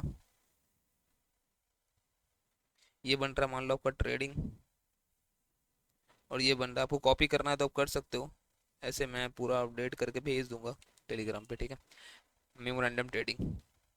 तो यहाँ पर आप दिखाओगे ओपनिंग स्टॉक ट्रेडिंग में, ट्रेडिंग कहाँ से कहाँ तक बन रहा है फॉर द ईयर 31/12/23 है ना। तो ओपनिंग स्टॉक हमारा यहाँ पर था 70 या 75, कितना है 75, ये है 75, और यहाँ पर क्लोजिंग स्टॉक जो है वो है 80,000, ठीक ना। फिर उसके बाद यहाँ पर सेल्स दे रखा है 3,10,000, 4 लाख और 3,10,000 का परचेज है, तो टू परचेज 3,10,000 और बाई सेल्स 4 लाख, ठीक है, और फिर इन दोनों का परचेज सेल भी दे के रखा है, तो परचेज सेल इसका है, परचेज 75 था कि इसका परचेज, यस सर, और यहाँ पर ये था 1 लाख रुपया का सेल। अब हम लोग को पीएसएल का आइटम सब हटाना, तो यहाँ पर पीएसएल एक्सेस रिटर्न ऑफ हो गया है, तो यहाँ पर लिखो पीएसएल वाला आइटम,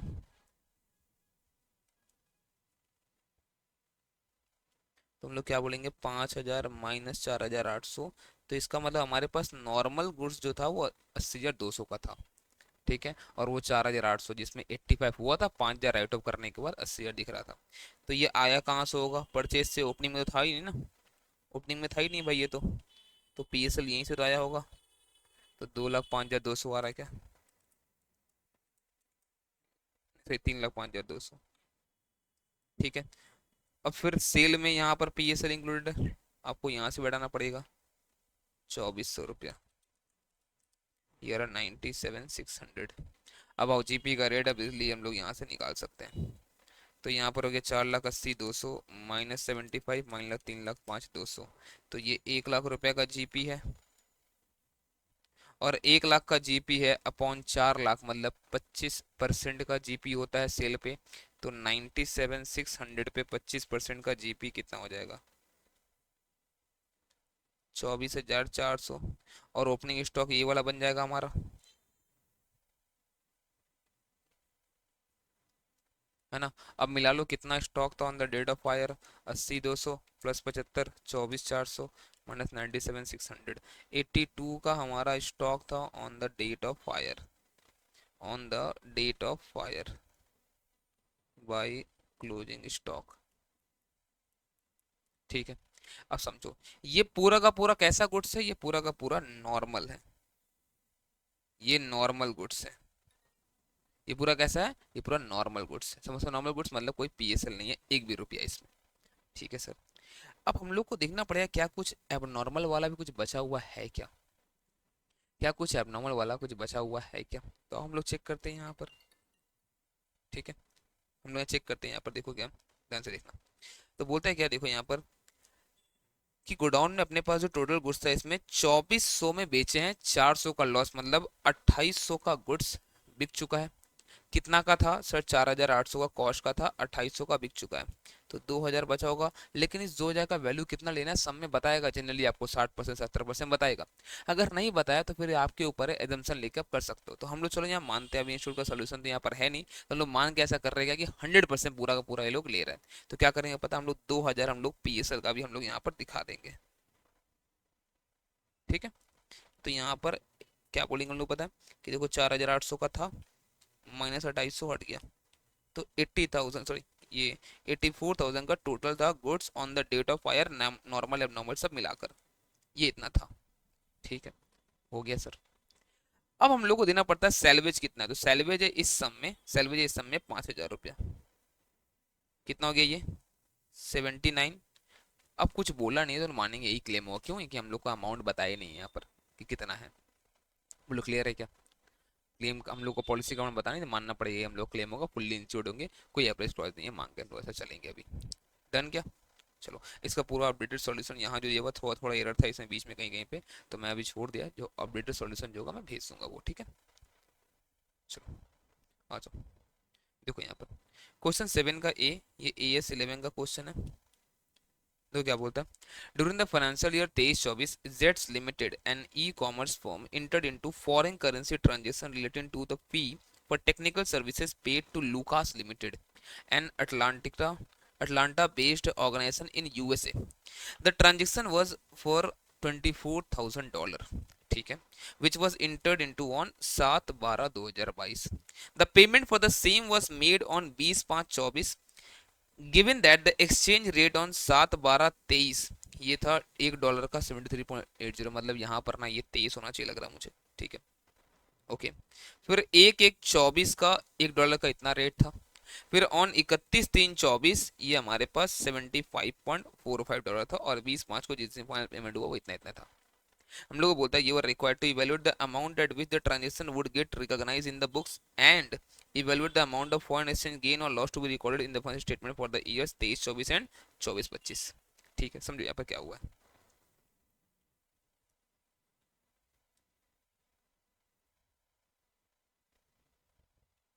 हम लोग ट्रांजेक्शन में हम लोग आए हैं यहाँ पे, ट्रांजेक्शन किए 7/12/23 को, मान लो $24,000 का।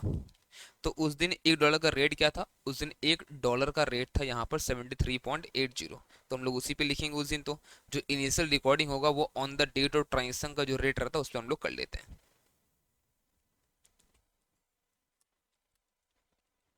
ये आ रहा है 17,71,200, इस पे लिख लिया हम लोग सर्विसेज का अमाउंट। अब ये हमारा खर्चा था, बुक कर लिए, बट हम लोग पेमेंट नहीं किए अभी। अब अगर आप पेमेंट नहीं करते हो तो लाइबिलिटी बनेगा आपका, और लाइबिलिटी बना मतलब ये आपका मॉनेटरी आइटम है, और मॉनेटरी आइटम को आपको रीमेजर करना पड़ता है क्लोजिंग डेट पे यूजिंग क्लोजिंग रेट। अब देखो 1/1/24 का रेट दिया, उससे कोई फर्क नहीं पड़ता, हम लोग को 31/3/24 का रेट भी यहाँ पर दिया हुआ है। तो 31/3/24 का रेट देखो क्या है यहाँ पर 75.45, ठीक है। और जिस दिन हम लोग रिकॉर्ड किए थे वो था 73.80, लेकिन क्रेडिटर तो अब बढ़ जाएगा। क्रिएटर कितना बढ़ेगा सर? क्रिएटर बढ़ेगा 75.45 माइनस 73.80, हर एक डॉलर पे 1.65 रुपीस बढ़ जाएगा। कितना डॉलर है यहाँ पर? 24,000। तो 1.65 इंटू 24,000, 39,600। तो अब जो नया क्रिएटर दिखेगा हमारे बुक में, बताओ कितना दिखेगा? 17,71,200 था ही, 39,600 और बढ़ जाएगा। हमारे बुक में क्रिएटर दिखेगा 18,10,800, या फिर ऐसे को डायरेक्ट 24,000 इंटू 75.45, वही अमाउंट आएगा, वही अमाउंट आपका यहाँ पर आ जाएगा। क्लियर है क्या? तो हम लोग को जो डिफरेंस है ना 39,600, ये हमारा एक्सचेंज लॉस हुआ, ये पीएल में जाएगा। चलो ये तो हमारा हो गया सर। अब जिस दिन एक्चुअल पेमेंट किया है 20/5 को, उस दिन फिर से रेट चेंज हो गया, रेट चेंज हो गया 76.50। तो जो एक्चुअल पेमेंट जो हुआ होगा ना, वो 76.50 पे हुआ है। अच्छा, और बढ़ गया रेट, तो 76.50 माइनस करो इस अमाउंट को आप, 75.45, 1.05 और बढ़ गया, तो और एक्सचेंज लॉस हुआ अब आपको कितना? $24,000 पे। तो 25,200 ये फिर से जाएगा पीएल में एक्सचेंज लॉस, और टोटल पेमेंट जितना आएगा, कितना आएगा? 24,000 इंटू 76.50 है क्या यहाँ पर? यस। तो ये टोटल 18,36,000 का पेमेंट आपको यहाँ पर दिखाना पड़ेगा 20/5 को। बोलो क्लियर है क्या? और पढ़ते हैं यहाँ पर क्या लिखा हुआ है। As per AS11, a foreign currency transaction should be recorded on initial recognition in the reporting currency by applying the foreign currency amount, the exchange rate between the reporting currency and the foreign currency at the date of transaction। और यहाँ पे actual में ये 7/12/23 है, तो $24,000 7/12/23 का rate था, 73.80 लिख दिया हम लोग। बट अब क्या होगा, 23-24 के अंदर पेमेंट तो अभी तक नहीं हुआ है, तो हम लोगों को क्लोजिंग डेट पे रीमेजर करना पड़ेगा हम लोग सब्सिक्वेंट रिकॉग्निशन का टाइम, क्योंकि ये एक मॉनेटरी आइटम है, पेएबल है पैसा हमारा। तो यहाँ पर 39,600 का हम लोग को लॉस रिकॉर्ड करना पड़ेगा। और 24-25 में फिर से हमारा यहाँ पर कुछ एक लॉस आया, कितना? 25,200 का लॉस आएगा, फाइनल पेमेंट होगा 18,36,000 का। बोलो क्लियर है क्या? चलेगा ना? समझा? तो चलो अब नेक्स्ट, यह AS12 का क्वेश्चन बोलता है Z Limited has set up its business in designated backward area which entitles it to receive as per public scheme announced by the CG, the Government of India, a subsidy of 25% of cost of investment। तो जब भी कभी ऐसा हम लोग को मिलता है ना गवर्नमेंट ग्रांट, जैसे समझ लो आपको कुछ बैकवर्ड एरिया में डेजिग्नेटेड कुछ एरिया, वहां पर आपको अगर आप अगर स्टार्ट करते हो बिजनेस, तो आप जो भी इन्वेस्टमेंट करने जा रहे हो, मान लो आपको लगता है कि 100 करोड़ का इन्वेस्टमेंट है, तो 25 करोड़ आपको गवर्नमेंट दे देगा। ये जो होता है ना, वो जनरली टर्म्स इसमें और कुछ नहीं होता है। तो हम लोग बोलते हैं ये पैसा जो है ये प्रोमोटर्स कंट्रीब्यूशन के नेचर का है, तो इसको आप एक काम करो, इसको आप कैपिटल रिजर्व में आपको ट्रांसफर करना चाहिए। ठीक है, बोलते हैं having fulfil the condition let down under the scheme, the company on investment of 100 lakhs in capital asset during the accounting year इतना रिसीव किया सब्सिडी 25 लाख रुपया। अब क्या होता है, बहुत बार इसका दो ट्रीटमेंट कर सकता है, एक तो कैपिटलिज्म में डाल सकता है, एक फिर अगर अलग ट्रीटमेंट यहाँ पर करना चाहे तो कैपिटल एसेट के रेस्पेक्ट में था तो 100 लाख माइनस 25 करके दिखा सकता है, बाकी 75 पे दिखाओ इसको। बट सही क्या होता है, इसमें नॉर्मली ये आपका कैपिटल आउटले पे दे रहा है, तो इसमें अच्छा ही रहता है कि प्रोमोटर्स कॉन्ट्रीब्यूशन का नेचर का आप इसको कहाँ पे दिखाना चाहिए, आपको कैपिटल रिजर्व में आपको दिखाना चाहिए। ठीक है ना, जनवरी 24 में मिला है from the government of India. The accountant of company would like to record the receipt as an item of revenue and to reduce the losses of PL. ये तो कतई नहीं सही है भाई, आप इसको इनकम दिखाएगा, आप इसको पीएल में आप नहीं दिखा सकते हो, है ना, कि आपका लॉस बढ़ जाएगा, ये सही नहीं है। तो आप आइदर कैपिटल रिजर्व में दिखा दो, या फिर अगर आप एसेट से मान रहे हो, डिप्रिसिएबल फिक्स एसेट है, तो क्या कर सकते हो, उसमें भी दो ऑप्शन होता है आपके पास। एक डिफर्ड ग्रांट में डाल सकते हो, उस पर क्या होगा, उससे आपका डिप्रिसिएशन बढ़ के आएगा, फिर डिफर्ड ग्रांट धीरे धीरे पीएल में आपका जाएगा, ये कर सकते हो। दूसरा क्या होता है, दूसरा होता है आप डायरेक्ट कैपिटल एसेट से ही घटा दो, फिक्स एसेट से डायरेक्ट घटा दो, डिप्रिसिएशन घट के ऑलरेडी यहाँ पर आपको दिखेगा पीएल में। ठीक है, अब इन सबके लिए अगर मान लो दिक्कत थोड़ा समझने में ना कि मैंने क्या अभी ये सब बोला, तो आपको AS12 का नॉलेज होना चाहिए, तभी समझोगे। नहीं पता है, AS मैथ में अपलोडेड है, AS12 जाकर वहाँ देखो, बहुत डिटेल में कराया हुआ है। ठीक है, तो ये कैपिटलिज्म में जाना चाहिए, या फिर आपको यहाँ अब एक बार सॉल्यूशन आने दो इंस्टीट्यूट का क्या बोलता है, देख लेंगे हम लोग वहाँ पे। ठीक है, चलो, तो यहाँ पर लिखा हुआ है, आप पूरा अच्छे से इसको पढ़ना है। ठीक है, ओके, देखो यहाँ पर यह है AS16 का question. On 14/8/23 Pushkar limited obtained a loan from रार bank of ₹65 lakh to be utilised as under. Purchase किया इक्विपमेंट 19,50,000 का, कंस्ट्रक्शन किया फैक्ट्री सीट 26 लाख का, advance for purchase of delivery vehicle 6,50,000, working capital के लिए 13 लाख रुपए ये खर्च किया है। अब आप एक चीज समझना, जब भी कभी आप लोन लेते हो, तो अगर ये लोन आपका क्वालिफाइंग एसेट के लिए अगर ये है ना, उसके लिए अगर यूज हुआ है ना, तो पता हम लोग क्या बोलते हैं कि इतना पैसा आप कैपिटलाइज कर सकते हो उसी एसेट में। सर क्वालिफाइंग एसेट का मतलब क्या होता है? एक ऐसा एसेट जिसको बनने में आइदर फॉर यूज या फिर सेल, है ना, जिसको बनने में एक सब्सटेंशियल पीरियड ऑफ टाइम लगता है जनरली। जनरली उसको बनने में सब्सटेंशियल पीरियड ऑफ टाइम लगता है, जो कि हम लोग बोलते हैं, कुछ कहीं पे नहीं बताया होगा तो जनरली ये 12 महीना का हो सकता है ये पीरियड, कहीं पे कम कहीं ज्यादा हो सकता है, जनरली ये 12 महीने का हो सकता है। बट आप एक चीज देखो, परचेस किया इक्विपमेंट, ये तो रेडी टू यूज है, ये तो रेडी टू यूज है, आपको लगता है ये बनने में टाइम लगा है? हाँ, कंस्ट्रक्शन ऑफ फैक्ट्री सेट ये हो सकता है बनने में टाइम लगा होगा, ये हो सकता है क्वालिफाइंग एसेट होगा। डिलीवरी व्हीकल हम लोग खरीद रहे हैं, ये तो हमारा रेडी टू यूज होगा ये भी। वर्किंग कैपिटल ऐसे भी क्वालिफाइंग एसेट नहीं होता है। तो इसका मतलब बस एक ही क्वालिफाइंग एसेट है, बाकी तो ऐसे भी रेडी टू यूज या फिर वर्किंग कैपिटल, ये सब का लोन का इंटरेस्ट कहाँ जाना चाहिए? इसका इंटरेस्ट जाना चाहिए पीएल में। और ये जो है फैक्ट्री सेट में हम लोग को ऐड करना पड़ेगा रेस्पेक्टिव इंटरेस्ट। कितना इंटरेस्ट लगा है?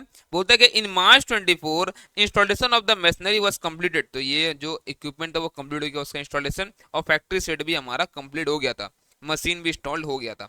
However truck was not delivered with in 31 से 24, भाई नहीं हुआ तो डिलीवर हो जाएगा, बट वो रेडी टू यूज था, वो क्वालिफाइंग एसेट के अंदर नहीं आएगा वो। ठीक है।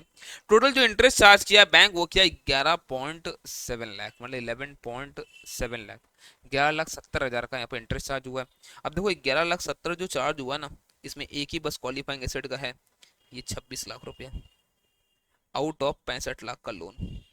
तो आप निकाल लो यहाँ पर कितना आ रहा है, ये 11,70,000 डिवाइड बाई 65 इंटू 26, तो ये 4,68,000 जो है ना, ये जाना चाहिए आपका कॉस्ट में ऐड होना चाहिए, इसी में 4,68,000 आपको ऐड करना पड़ेगा। बाकी जितना पैसा सबका सब पीएल में खर्चा दिखाएगा। ठीक है। Discuss how the interest amount would be treated in the financial statement as per AS 16, तो आप पढ़ो इसको, समझ में अब यहाँ पर आ जाएगा आपको। ठीक है। तो यहाँ पर 4,68,000 जाएगा, बाकी 7,02,000 आपका पीएल में ही जाना चाहिए। डन ना? चलो बढ़ते आगे। The city sports club of Surat had receive 23-24 में, 23-24 में इन लोग को मिला है 50,000 टूवर्ड्स सब्सक्रिप्शन, तो इनको मिला है सब्सक्रिप्शन पर 22-23 अनपेड था पहले से 5,000 रुपया। तो अगर आप बात करें यहाँ पर, तो पहले से ओपनिंग बैलेंस था इतना, और यहाँ पर इस साल इन लोगों को मिला है 50 सब्सक्रिप्शन अकाउंट में बाय बैंक या बाय रिसिप्ट पेमेंट, 50,000 आप दिखा दोगे। Subscription paid in advance on 31/3/23, 31/3/23 मतलब पहले से जो एडवांस था हमारे पास लाइबिलिटी वो 1250 का था। एंड द सेम ऑन 31/3/24, इस साल के एंड में कितना है 1000, तो हमारा ये क्लोजिंग लाइबिलिटी हो गया। तो आप टू बैलेंस शीट दिखाओगे यहाँ पर, क्लोजिंग लाइबिलिटी कितना हो गया यहाँ पर 1000। ठीक है। बोलता है सब्सक्रिप्शन पर 23-24 अनपेड है अभी भी 2250, तो ये आपका क्लोजिंग एसेट हो गया।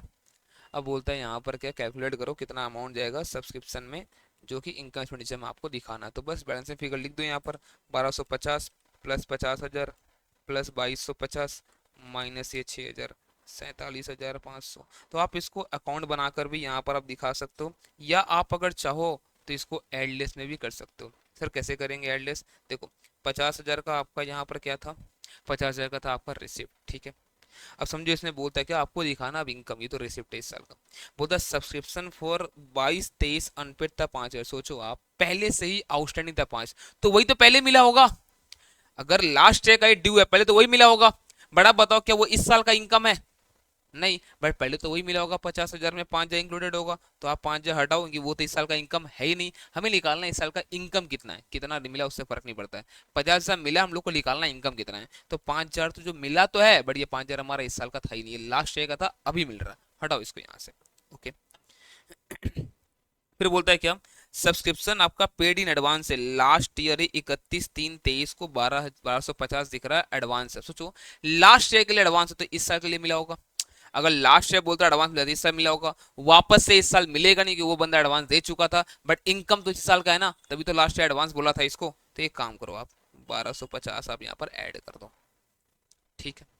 और 31/3/24 को इस साल जो एडवांस मिला है वो आने वाले साल के लिए होगा, बट मिला इसी साल है, इस साल मिला तो रिसिप्ट में लिखा होगा ये लोग, आप हटा दो इसको क्योंकि वो आपका इस साल का यहाँ पर है ही नहीं, वो तो आने वाले साल के लिए मिला है। और जो इस साल के एंड में आउटस्टैंडिंग है वो मिला ही नहीं है इसका मतलब आउटस्टैंडिंग है तो, और नहीं मिला तो 50,000 में लिखा नहीं होगा, बट नहीं मिलने से क्या हुआ है तो इसी साल का ना, तो आप एक काम करो, इसको आप 2250 आप यहाँ पे लिख लो। अब आप देखो कितना आ रहा है, 50,000 प्लस 1250 प्लस 2250 माइनस ये 6 सब कुछ करके कितना आ रहा है यहाँ पर, दोनों में से कोई भी आप एक कर सकते हो। ठीक है, चलो। बोलता A and B are currently partners in a firm sharing PL in the ratio 4:3। एक नया पार्टनर सी आ गया इसमें, और उसके एडमिशन के बाद न्यू पीएसआर जो हुआ है ए बी सी में वो 5, 3 और 2 हुआ है। आपको सेक्रीफाइसिंग रेशियो निकालना भाई बहुत आसान है। सेक्रीफाइसिंग ओल्ड माइनस न्यू, है ना। तो ओल्ड क्या था, ओल्ड था इसका 4/7, इसका था 3/7। न्यू क्या हो चुका है इसका, इसका हो चुका है न्यू 5/10, 5, 3, 2 है ना, इसका हो चुका है 3/10। ठीक है, अब निकाल लो यहाँ पर, ये 70 हो जाएगा इसका एलसीएम, और यहाँ पर 10, ये 40, और ये कितना आ रहा है 35, तो 5/70, और यहाँ पर भी 70 का एलसीएम, 7 10 70 1 2 3, तो यहाँ पर हो गया 30, और यहाँ पर हो जाएगा 21, 9/70, 9/70, तो 5:9 का हो जाएगा यहाँ पर सेक्रीफाइसिंग। यहाँ पे ये भी बनाया हुआ होगा आई थिंक, ये रहा सॉल्व किया हुआ ये भी। ठीक है, चलो। तो कुछ कुछ यहाँ पे सॉल्यूशन जो एरर था मैं करवा के ठीक है उसको मैं भेजता हूँ टेलीग्राम पे। ठीक है, और चैनल सब्सक्राइब नहीं किया तो फटाफट से कर लो। अभी मैं बहुत कुछ अपलोड करने वाला हूँ, रिवीजन, मैराथन, और जिनको भी नहीं पता है कि ऑलरेडी क्या क्या अपलोड किया हुआ है तो आप ना इसको देखो, यहाँ पर ये सारा चीज़ आप देखो। ठीक है, Q&A मैराथन देख लो आप, यहाँ पे देखो, ध्यान से देखो आप। सीएमए इंटर जून 24 का सॉल्यूशन दिसंबर 24 में अपलोड करने वाला हूँ अभी। दिसंबर 23 का सॉल्यूशन, डिटेल चैप्टर वाइज हर एक चैप्टर का एक एक घंटा में रिवीजन करना, ये प्लेलिस्ट आपके पास है। Q&A मैराथन, हर जितना भी इंपॉर्टेंट क्वेश्चन हर चैप्टर का पूरा इस मैराथन में कराया हुआ है। एमसीक्यू मैराथन, एक 30 मार्क का एमसीक्यू मैराथन है, ये कराया हुआ, बट नया वाला भी मैं अपलोड करने वाला हूँ, वो मैं सीरीज में करूंगा, एक एक घंटा का 4-5 लेक्चर। ठीक है, ऑलरेडी अभी ये कराया हुआ है तो छोड़ दो इसको, मत देखना अभी आप, मैं नया वाला करूंगा नेक्स्ट वीक, आप उसको देखना। फिर एएस का मैथन, पूरा कंप्लीट मैथन कराया हुआ, 20 मार्क का पूरा कवर हो जाएगा, हर एक एएस को बहुत डिटेल में समझाया हुआ है इंक्लूडिंग क्वेश्चंस। फिर हैंड एंड नोट्स या फिर फास्ट ट्रैक क्लास आपको चाहिए आप परचेज कर सकते हो, और यहाँ पर आपको नोट्स जितना भी है ना, आपका हैंड रिटन नोट्स जितना भी आपका चैप्टर सबको ईजी लैंग्वेज में पूरा बताया हुआ है, हैंड एंड नोट्स ये। ठीक है ना, और ये हमारा टेलीग्राम चैनल और यूट्यूब चैनल का लिंक दिया हुआ है। ठीक है, चलो मिलते हैं हम लोग नेक्स्ट वीडियो में, बाय बाय।